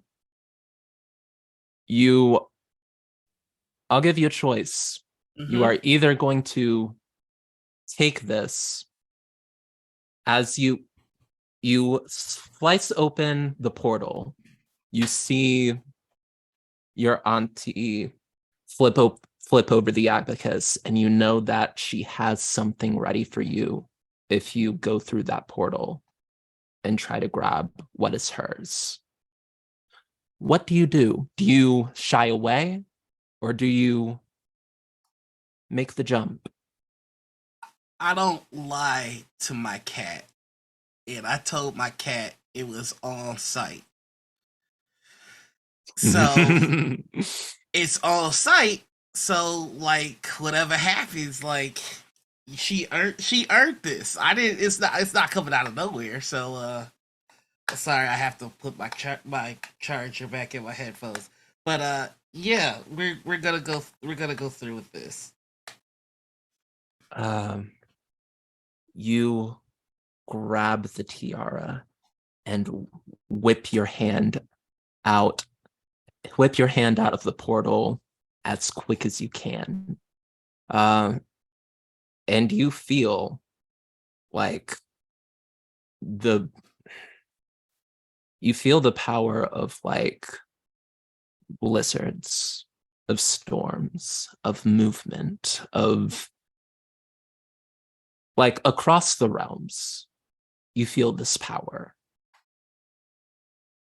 Now in the palm of your hand. And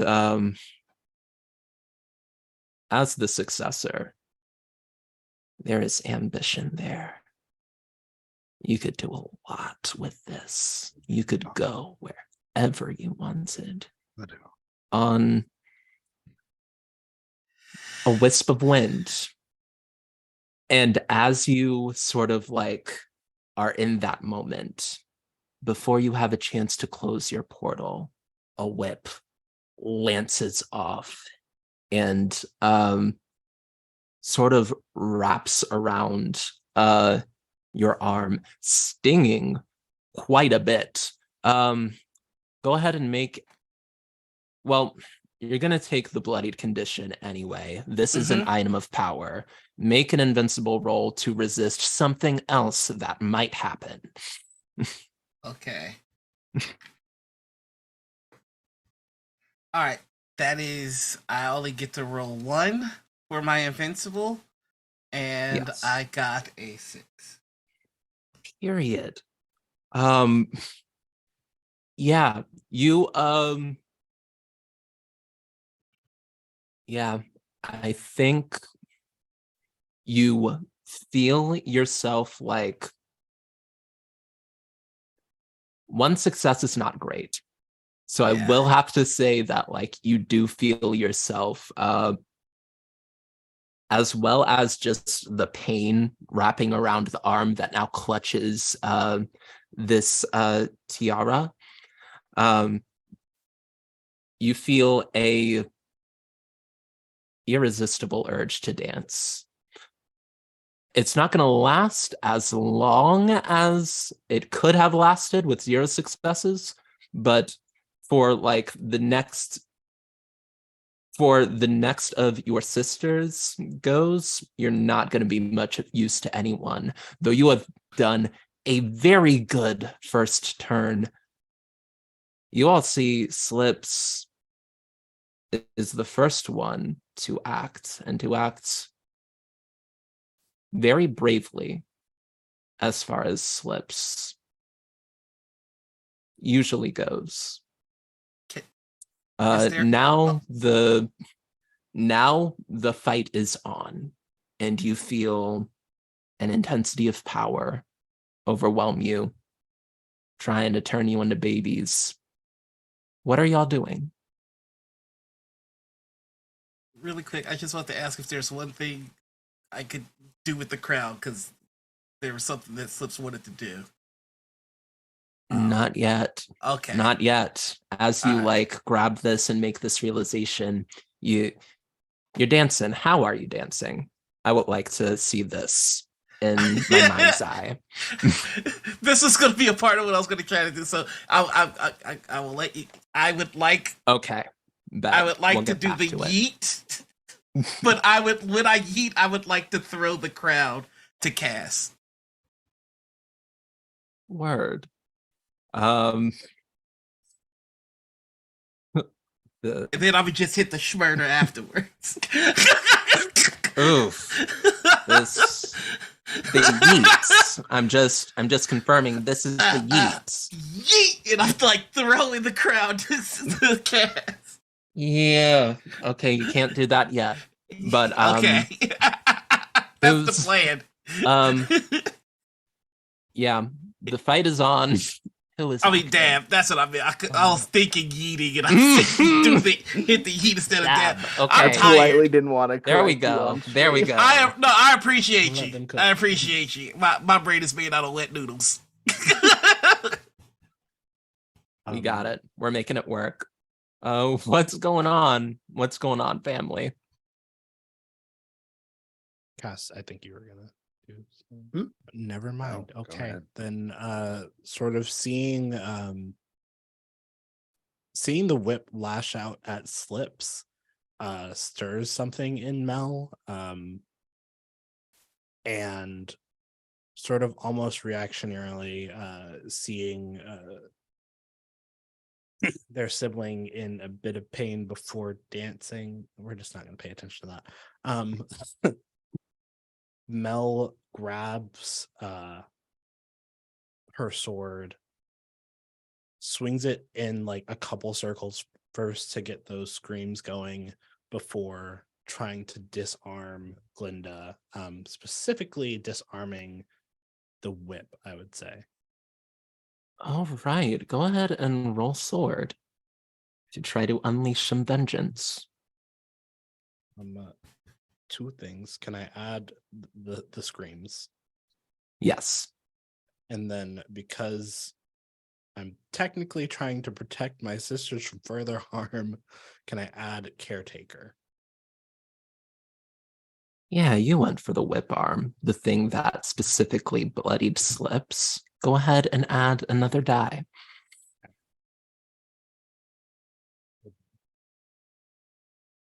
It's only one. One success. Mhm. Ooh, boy. Okay. Yeah. You can.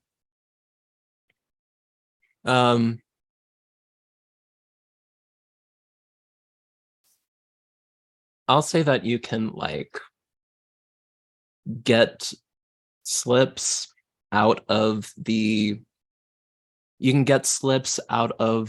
the whip bindings. Mhm. But you're gonna have to get up close and expose yourself to danger to do so.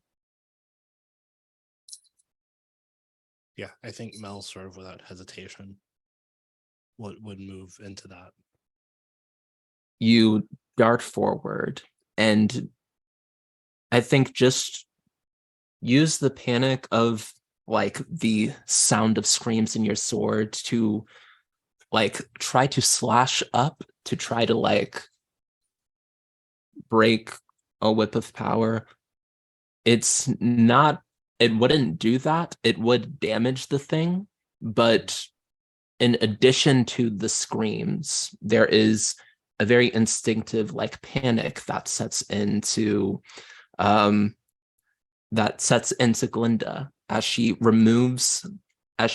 tugs the whip back, removing it from Slips's arm, and dodges out of the way of your sword.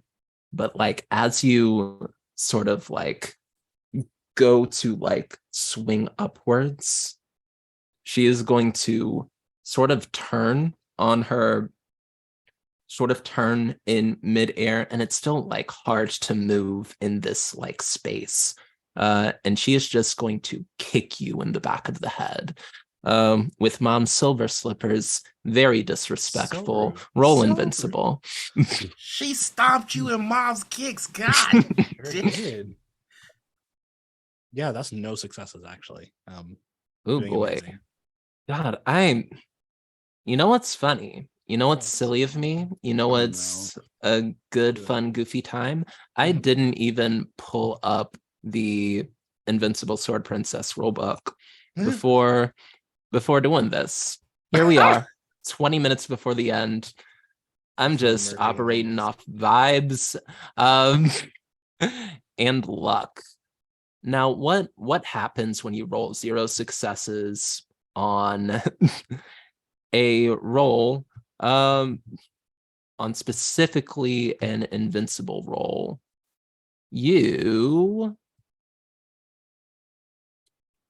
Jesus, 1 second. let's play the elevator music. Get a little unleash fury, avoid danger. 0 successes. The GM describes how things get worse. You gain the desperation status. So just at the back of your head, just you feel a crack. You are definitely concussed. You are hurtling through the void of space a little bit.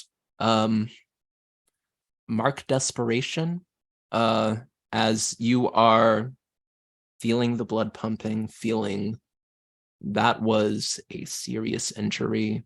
You are on the verge of something very, very bad.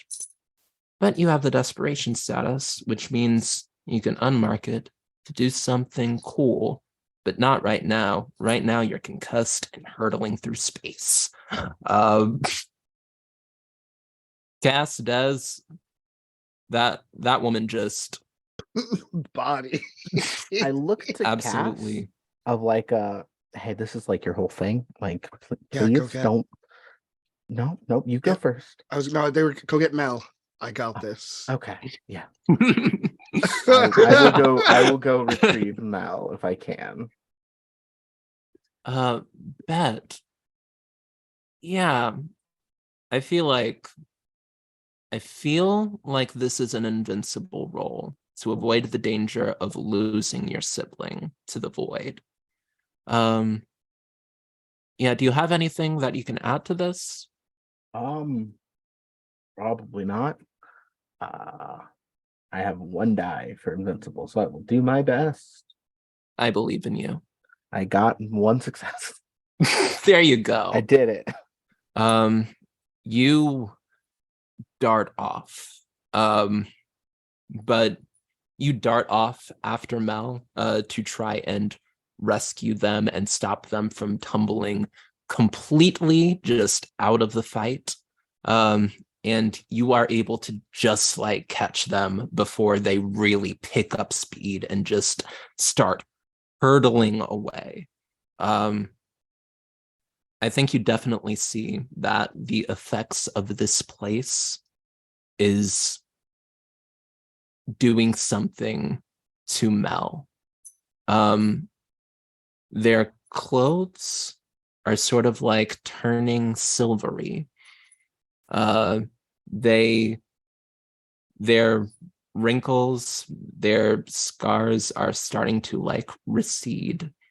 And they might be getting a little younger right now. But you've saved them from hurtling off the map, and you have caught them.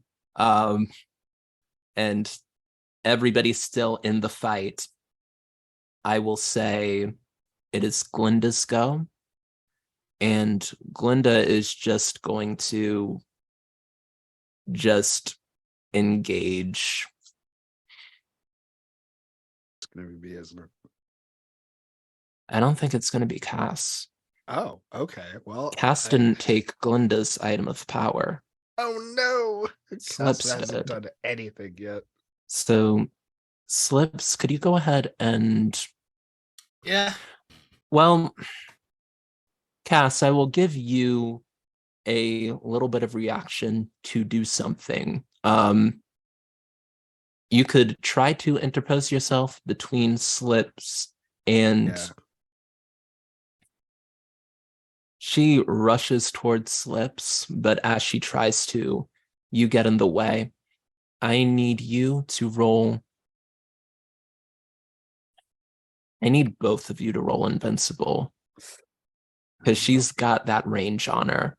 I will say Slips, because Cass got in front, your rolls are going to be easy. So 3s and up are successes. Mine is going to be medium. Any chance I can use? They're going to be regular. Any chance I can use my successor for this? No. Not a chance, I'm bud. trying! Not a chance. I'm trying to live. I got 2 successes on both my dice. 2 successes. Oh my god. Tell me how y'all absolutely parry and like surprise your aunt, this incredibly powerful witch. I think it's one of those things where it's like instinctual. I think like maybe this is something we've trained for. Cass being the big one and Slips being the like what is it, like more agile one. I think because we're in space, Cass flies over to Slips and maybe like they grab each other's hands and Slips tosses like Cass right into her and she just shoulder checks Glinda. Yeah. Tag move. Yeah, literally like pro wrestling. Y'all work together and it's super sweet. Oh my god. That's beautiful. I love it. Mel, you got pretty good. What are you doing?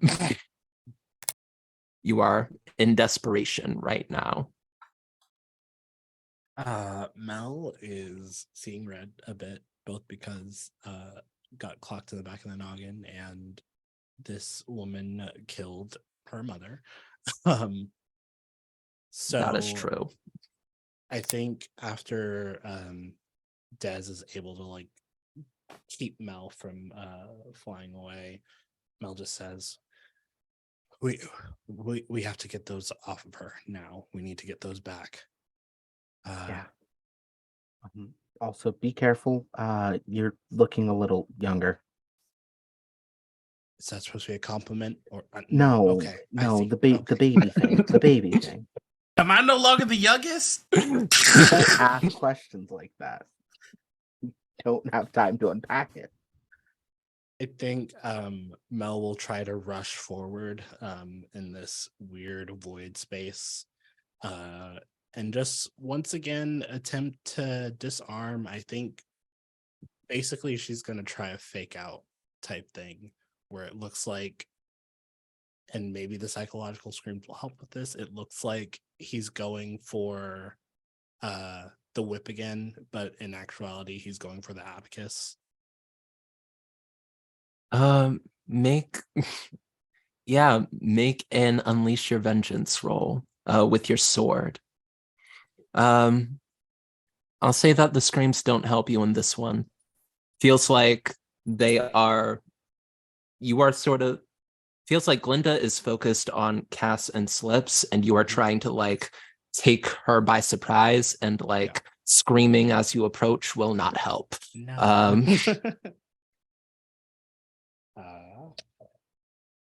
One success. One success. Yeah. You can get the abacus. But with the pounding in your head, with the just energy that it has taken to fly all of this way in such a little time, I think you know that you are going to lose something if you do. You are going to be very, very like changed and hurt if you take this abacus.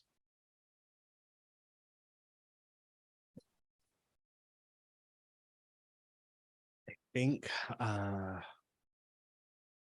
thinking about her siblings, thinking about her mom, Mel has to protect them. So yeah, she'll do whatever it takes to get that abacus off of her. You go for another strike just like you did the first time, but instead when she goes to like dodge like she did last time, you parry, do like some cool space fight sort of acrobatic shit, and you slice slice at your auntie's hand, taking off a finger and letting the abacus fly off into space, landing in your palms. And you see everything. Like that GIF with the lady, with the white lady that does geometry. Numbers fill your mind, and the world's equations are there. And if you had time with this and could stick with this, you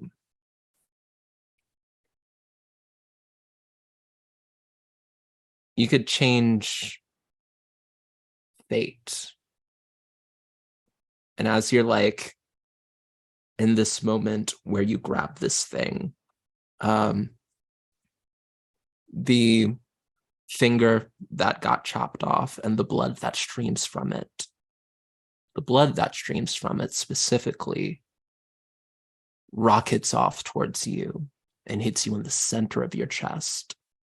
And you feel yourself changing, getting younger quite rapidly. And your siblings around you can see that you are growing sort of younger in the midst of this, looking like early 20s, going into 18, 19 now. And you're feeling the head wound and the exhaustion sort of just swamp you all at once, as you sort of shrink into yourself. Y'all see, I think, Des, you see Mel ran right into the thick of it again and is now in trouble. What are you doing? Where's the abacus at? The abacus is still in Mel's hands. Okay. I think that we have the tiara. Yeah, the abacus, and I they're think fighting with the your war. princess, as you see, just looking at the lost finger, looking at there are two people now that have my things that I need to get back. Glinda is starting to panic. I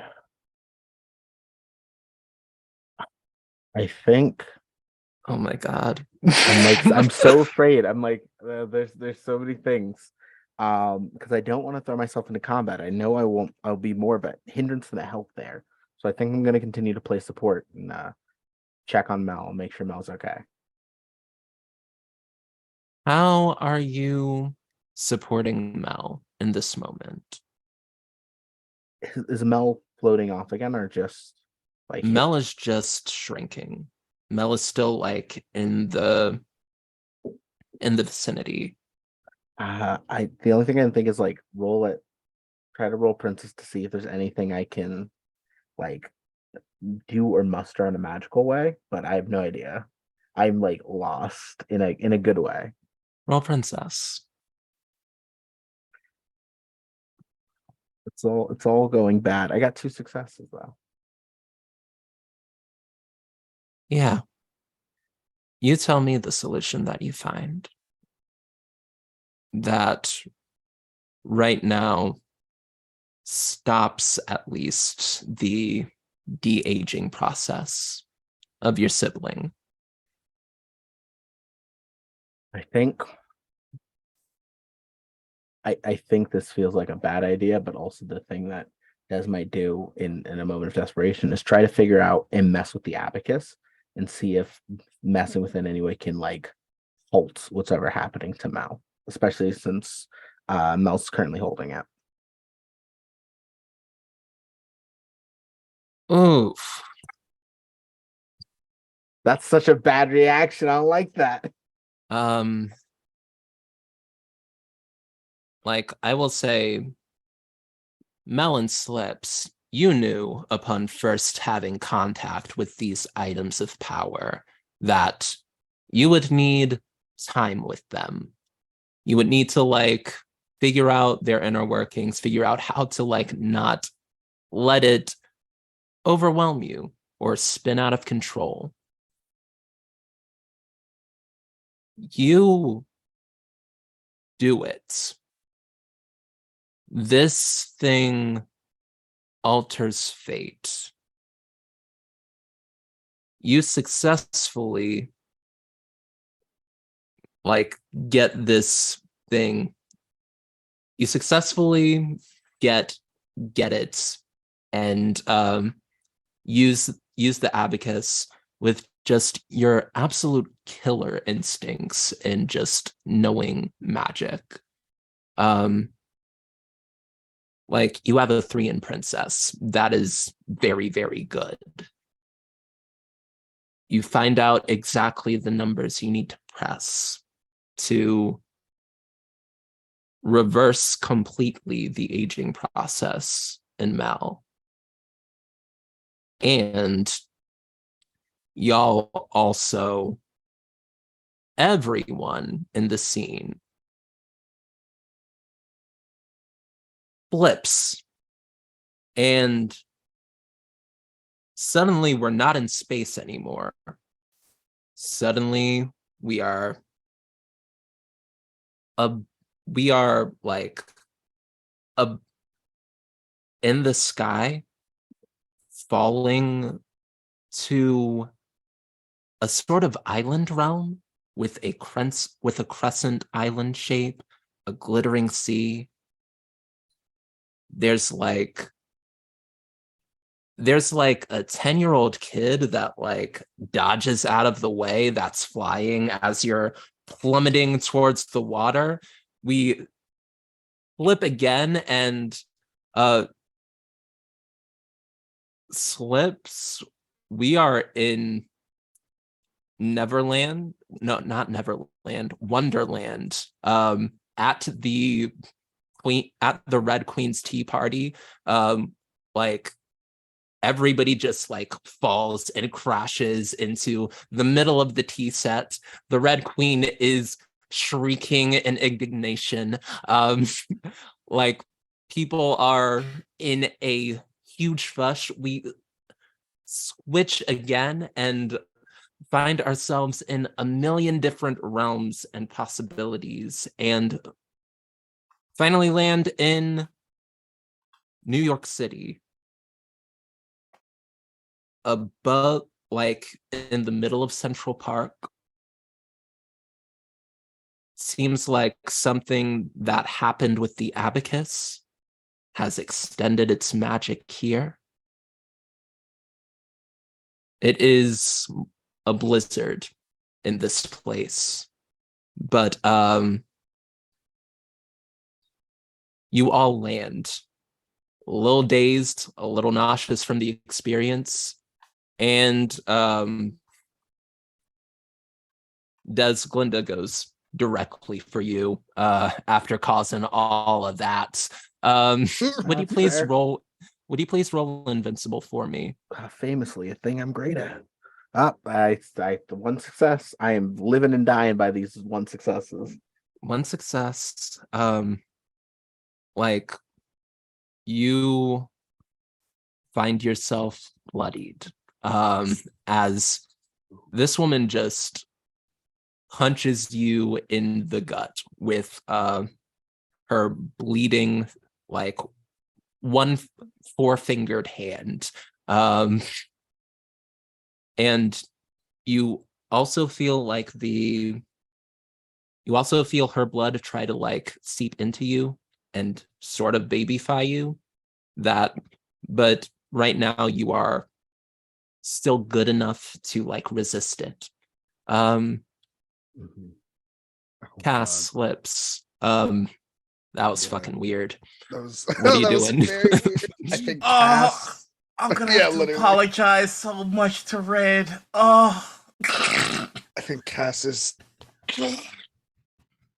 just like upset and kind of surveys the situation and is like, fuck this, and just pulls the ripcord on that sword again for one last time. And I think Cass is kind of understands like this is the last time that she's gonna have to do this. This is the last time she's gonna have to use this sword.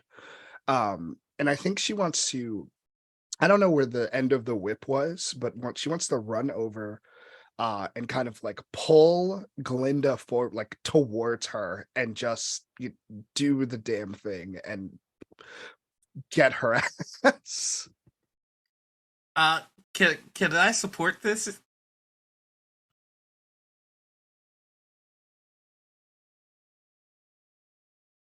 Oh, I think you're muted. We can't Anita. hear you. Yeah. Well, Oh, let's nice. see. You can definitely support this. You can back up Cass. Say how you support this, Slips. I think in seeing like, oh, you done messed up and made Cass mad. Slips is gonna run over to Cass and put the crown on Cass and hand Cass Slip's sword and just go, you have to truly want to be somewhere else. That's how it works. With every fiber of your being. And I think Cass just kind of watches this and holds the sword. I want to be in the winner spot with you all. And just like takes it. We're choosing chaos today. We're just using new magic and using yeah. New York City's Central Park as ground zero. I love it.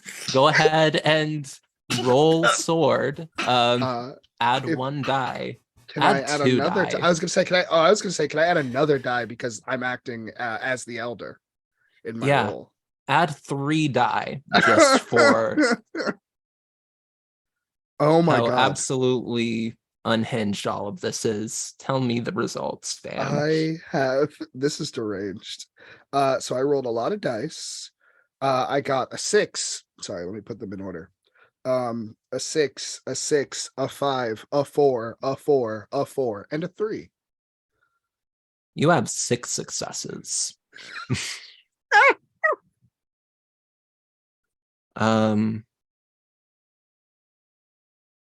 You tell me what happens now. 100%. So after kind of getting both swords, I think, and I guess the crown, Cass is overflowing with magic. I think the blood sword kind of being the basis of it kind of makes Cass bleed profusely, but for once it's not in a way that's like grotesque or gruesome. You kind of see the blood from like the back of her, like I guess traps just kind of extend almost as if they're wings. Cass kind of steps on the whip as like Glinda was like ran towards her siblings and says, "Look at me," and fully slashes multiple holes into, I guess, whatever the fuck, like to the reality of this reality, and flies through them. And with each portal that she goes through is slashing at Galinda, just screaming profusely, full of anger, and full of magic.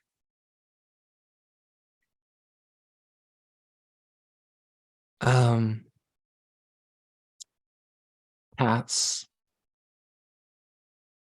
you scream and slash and scream and slash, and everyone around just sees like bright spots, just like motes of light, just like apparating around a screeching Glinda, who,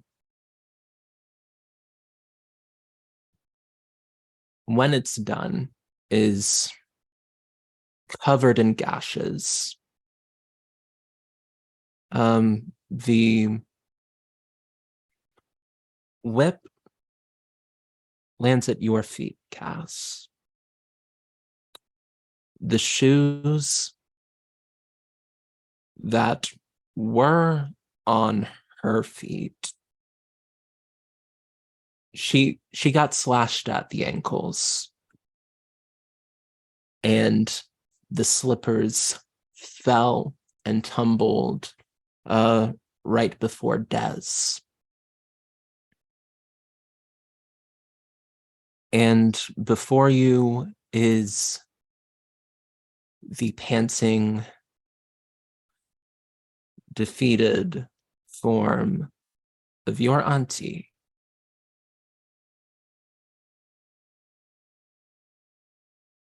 And Cass, in your right hand, your blood sword, having channeled so much power, has exploded and is now just a hilt. As expected. What do you all do? I think Cass walks over to the, I guess, dying Galinda. It's hard to tell with her. Yeah, something weird. Like, just kind of walks over. You're pretty sure you could kill her if you wanted to in this moment. That's so much. Kind of turns back to everyone. Should we do it? Yeah. Yeah, she's kind of evil. And I think unless the other two object legitimately. I look at Des. Des obviously doesn't want this, but I also don't have anything besides my own moral ground to say why we shouldn't. Truly, Because we talked to her. I think this conversation is happening very quickly. It's because we talked to her. She's just weird and kind of bad. Listen, if she was threatening one realm, that's one thing. But can we all send of her them? to a realm just full of voids and for her to just kind of enjoy herself? I can send her into space. She's powerless. Yeah, yeah. Send her to Wonderland. I think. No, that's where I stay. I think Cass, who still has slips his sword, unfortunately for slips, course it with the last bit of magic, just well, auntie, peace, and then cuts a hole open and just kicks her in very unceremoniously. After that, I'm gonna try and snatch back my sword. Yeah, she'll give it to you easily. Yeah. And I think you all look down at her and recognize this is your aunt. And in a show of mercy,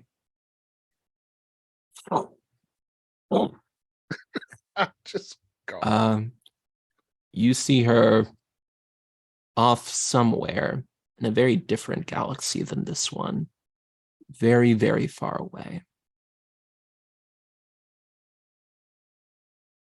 Glinda, the Wicked Witch of the South, floats off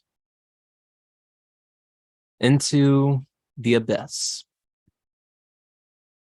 And as the portal closes, as Slips yanks the sword back, you all turn north and see before you a gathering of knights that has come to swallow this realm, recede, and reform. And it seems as though your auntie's magic has been undone. You did it. You got vengeance on your mother. You've saved the realms, all of them, in the process.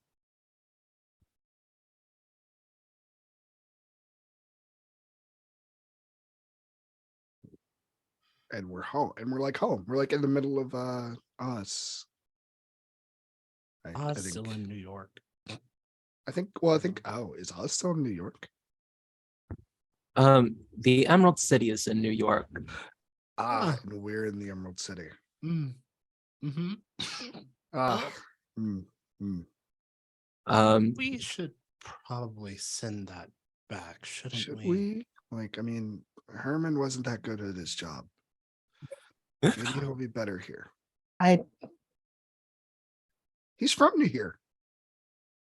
And as you're sort of like discussing this, you sort of see people sort of peeking out of their homes, like folks that had been working covered in oil, sort of begin to go out and start applauding and like cheering you up, and you're given a hero's welcome. Like that night, everybody like comes through. There is a huge party in your honor. Should you decide to like attend it, Dorothy and her coven also come through. Very grateful to not be turned into babies. All of the people that had turned into babies in New York are no longer babies. New York is in a state of emergency, but it's okay.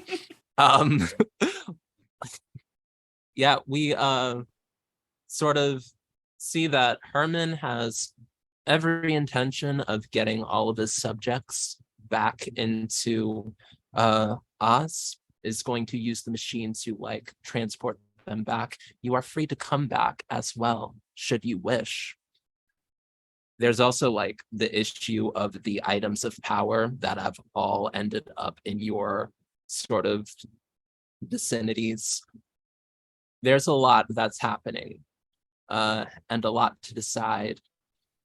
But as we sort of like do close out our adventure, I'd love to sort of go down the list and see like what is next for each of our siblings. And I'll go ahead and start with Mel, who was having a rough go at it, was concussed, had some time to like get some magical healing done. It's easy to do magical healing when you're in New York because New York is magic now. What do you do, Mel? What is the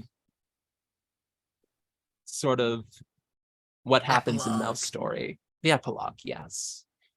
Yeah, I think Mel will go back to Oz, and I think the rest of like Mel Ford, Mel, first of all, is a lot kinder and a lot more forgiving in the work that she does. I think in stark contrast to the first scene that we saw. She's back and helping with the park still, but is doing a lot of the grunt work herself and doing a lot of the like helping with things and gathering people. Yeah, I think that's pretty much it. I think he tries to keep in contact with all of his siblings, but also respects space where space is needed.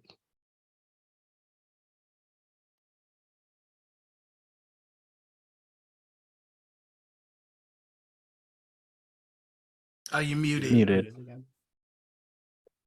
Des, I had What's a feeling it next? was me though. I think Des, of course, helps with the initial like figuring all of this out first. And I think Des kind of goes back to something pretty similar, honestly. Kind of will reach out, shoot messages to her siblings, and they just kind of go back to gardening. I think they might even try to go back here and help with like Dorothy's house stuff, just because it's nice. It's something communal and it's a little fun, honestly. Helps teach a little bit of magic. Kind of does a lot of community work. Word. Pass. Cass, I think first things first, Cass like either divvies up, like probably divvies up the super magical items that we have, and it's like, well, we're the new witches, let's go. Takes the whip because that's the closest thing to a weapon. And she's like, well, no more swords, no more fighting, and then sees the whip and it's like, well, can't change in a day. Like kind of carries that. Like, carries that with her for the like just the rest of her life or whatever. Probably still does the walk that someone like tried to rope her into. Gets some experiences in New York before heading home, probably getting a house, finally deciding to live in like Oz, not trading or being away. Maybe as the eldest takes whatever house we were living in, kind of spruces it up, turns it into something different than what they all knew, and then lives the rest of her life for frequently annoying the rest of her siblings, like is visiting Des every week, like, hey, you got look at this garden, like writes to Mel or like visits Mel, and remembering how to do like teleportation magic, follow slips until the ends of the like every month follow slips is like, what you up to? Like just being more present, more vocal, which is very different from what she's used to. Taking more responsibility. Slips. What's Uh, next? Slips is gonna take the crown, and go off. Kind of hating the whole Wicked Witch thing. Like work on a rebrand. Uh, you know what? The crown controls blizzards and stuff, so maybe I'll go by the White Queen. And there's this realm that I traveled to this one time called Narnia, so I'll probably just be the White Queen in Narnia, see what happens.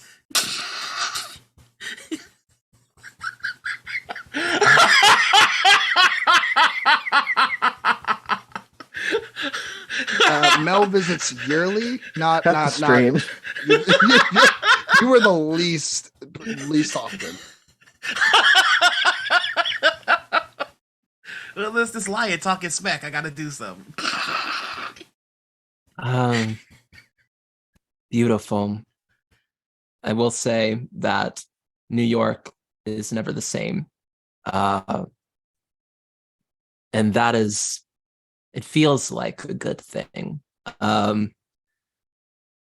People from Dorothy's Coven, the House of Home, are often teleporting into your realm and back out. Like there is a lot more of like shared magical stuff.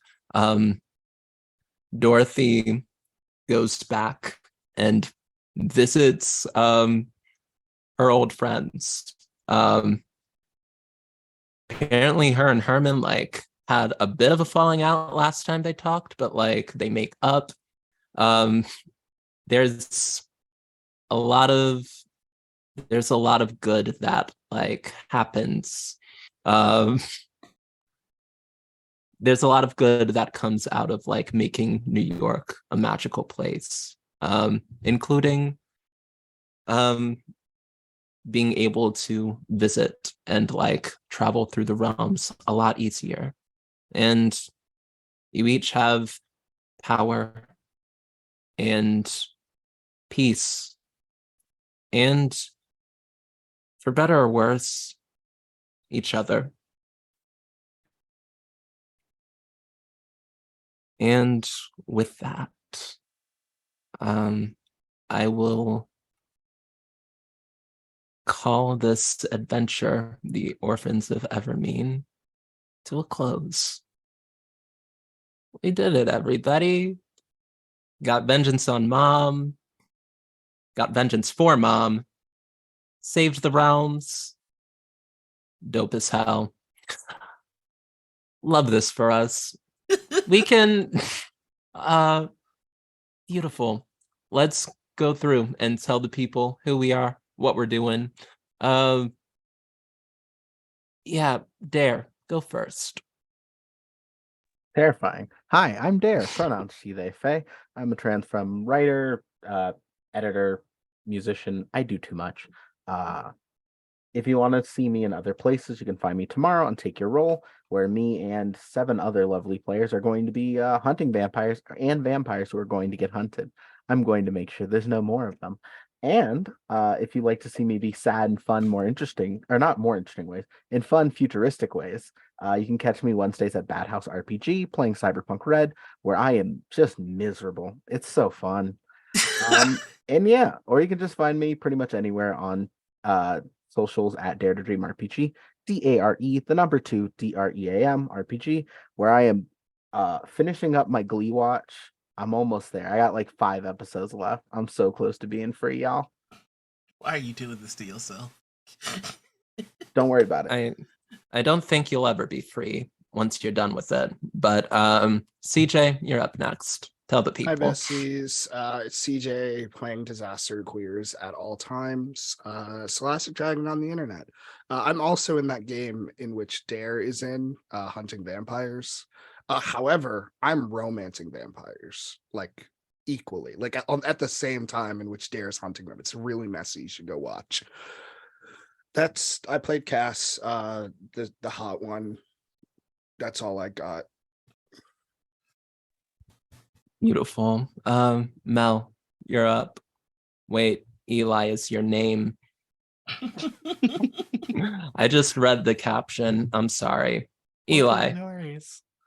Hi, hello, I'm Eli. You can find me on the internet at Reliable Elliot, Elliot with 2 L's, 1 T, where I talk about anything and everything that I'm doing and scream about what my friends are doing. Right now, I don't have anything on the docket. I have a few things that are in the works behind the scenes, but if you want to know more about that stuff, just follow me on Twitter, where I talk about all of it. So, last but not least, Noir, take us away. Hello, everybody. I'm Noir. I played Slips, the emotionally mature centerpiece of the family. You can find me every Monday over on Cryptic Studios for our Star Trek Perseverance game. I highly recommend keeping an eye on that. You may see some familiar faces stopping by, which will be pretty cool. Every Friday, you can catch me over on Gen Con TV for Table Takes, where we give you all the latest news and everything going on in the TTRPG space. My podcast, Dungeons and Dragons, is coming back with me and my sibling, where we just get messy and talk about TTRPG stuff. And finally, of course, we're bringing back Fae Fair, everybody. So to celebrate Nikki's birthday, TTRPG is bringing Fae Fair back. We'll be bringing back Leo Season, our All Leo's Good Society game, back on Nikki's birthday, July 28th. Fun fact, my birthday is directly after Nikki's birthday, July 29th, gang gang. Make sure you tune in to help us out. We're raising funds for Trans Lifeline. And hope to see you there to celebrate the best season, Leo Season.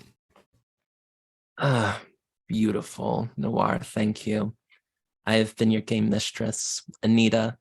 Find me at Anita the Lesbian on the Twitters. If you want to know what I'm doing, where I'm going, I have to give a big thank you and big shout out to the channel TTRPG and our wonderful, lovely producer that has been hanging with us throughout a lot of this show. Halfling Nikki, you're wonderful. Thank you all for watching this fun little show with us. I've been Anita, your not so humble game mistress. And we will see you next time. Peace.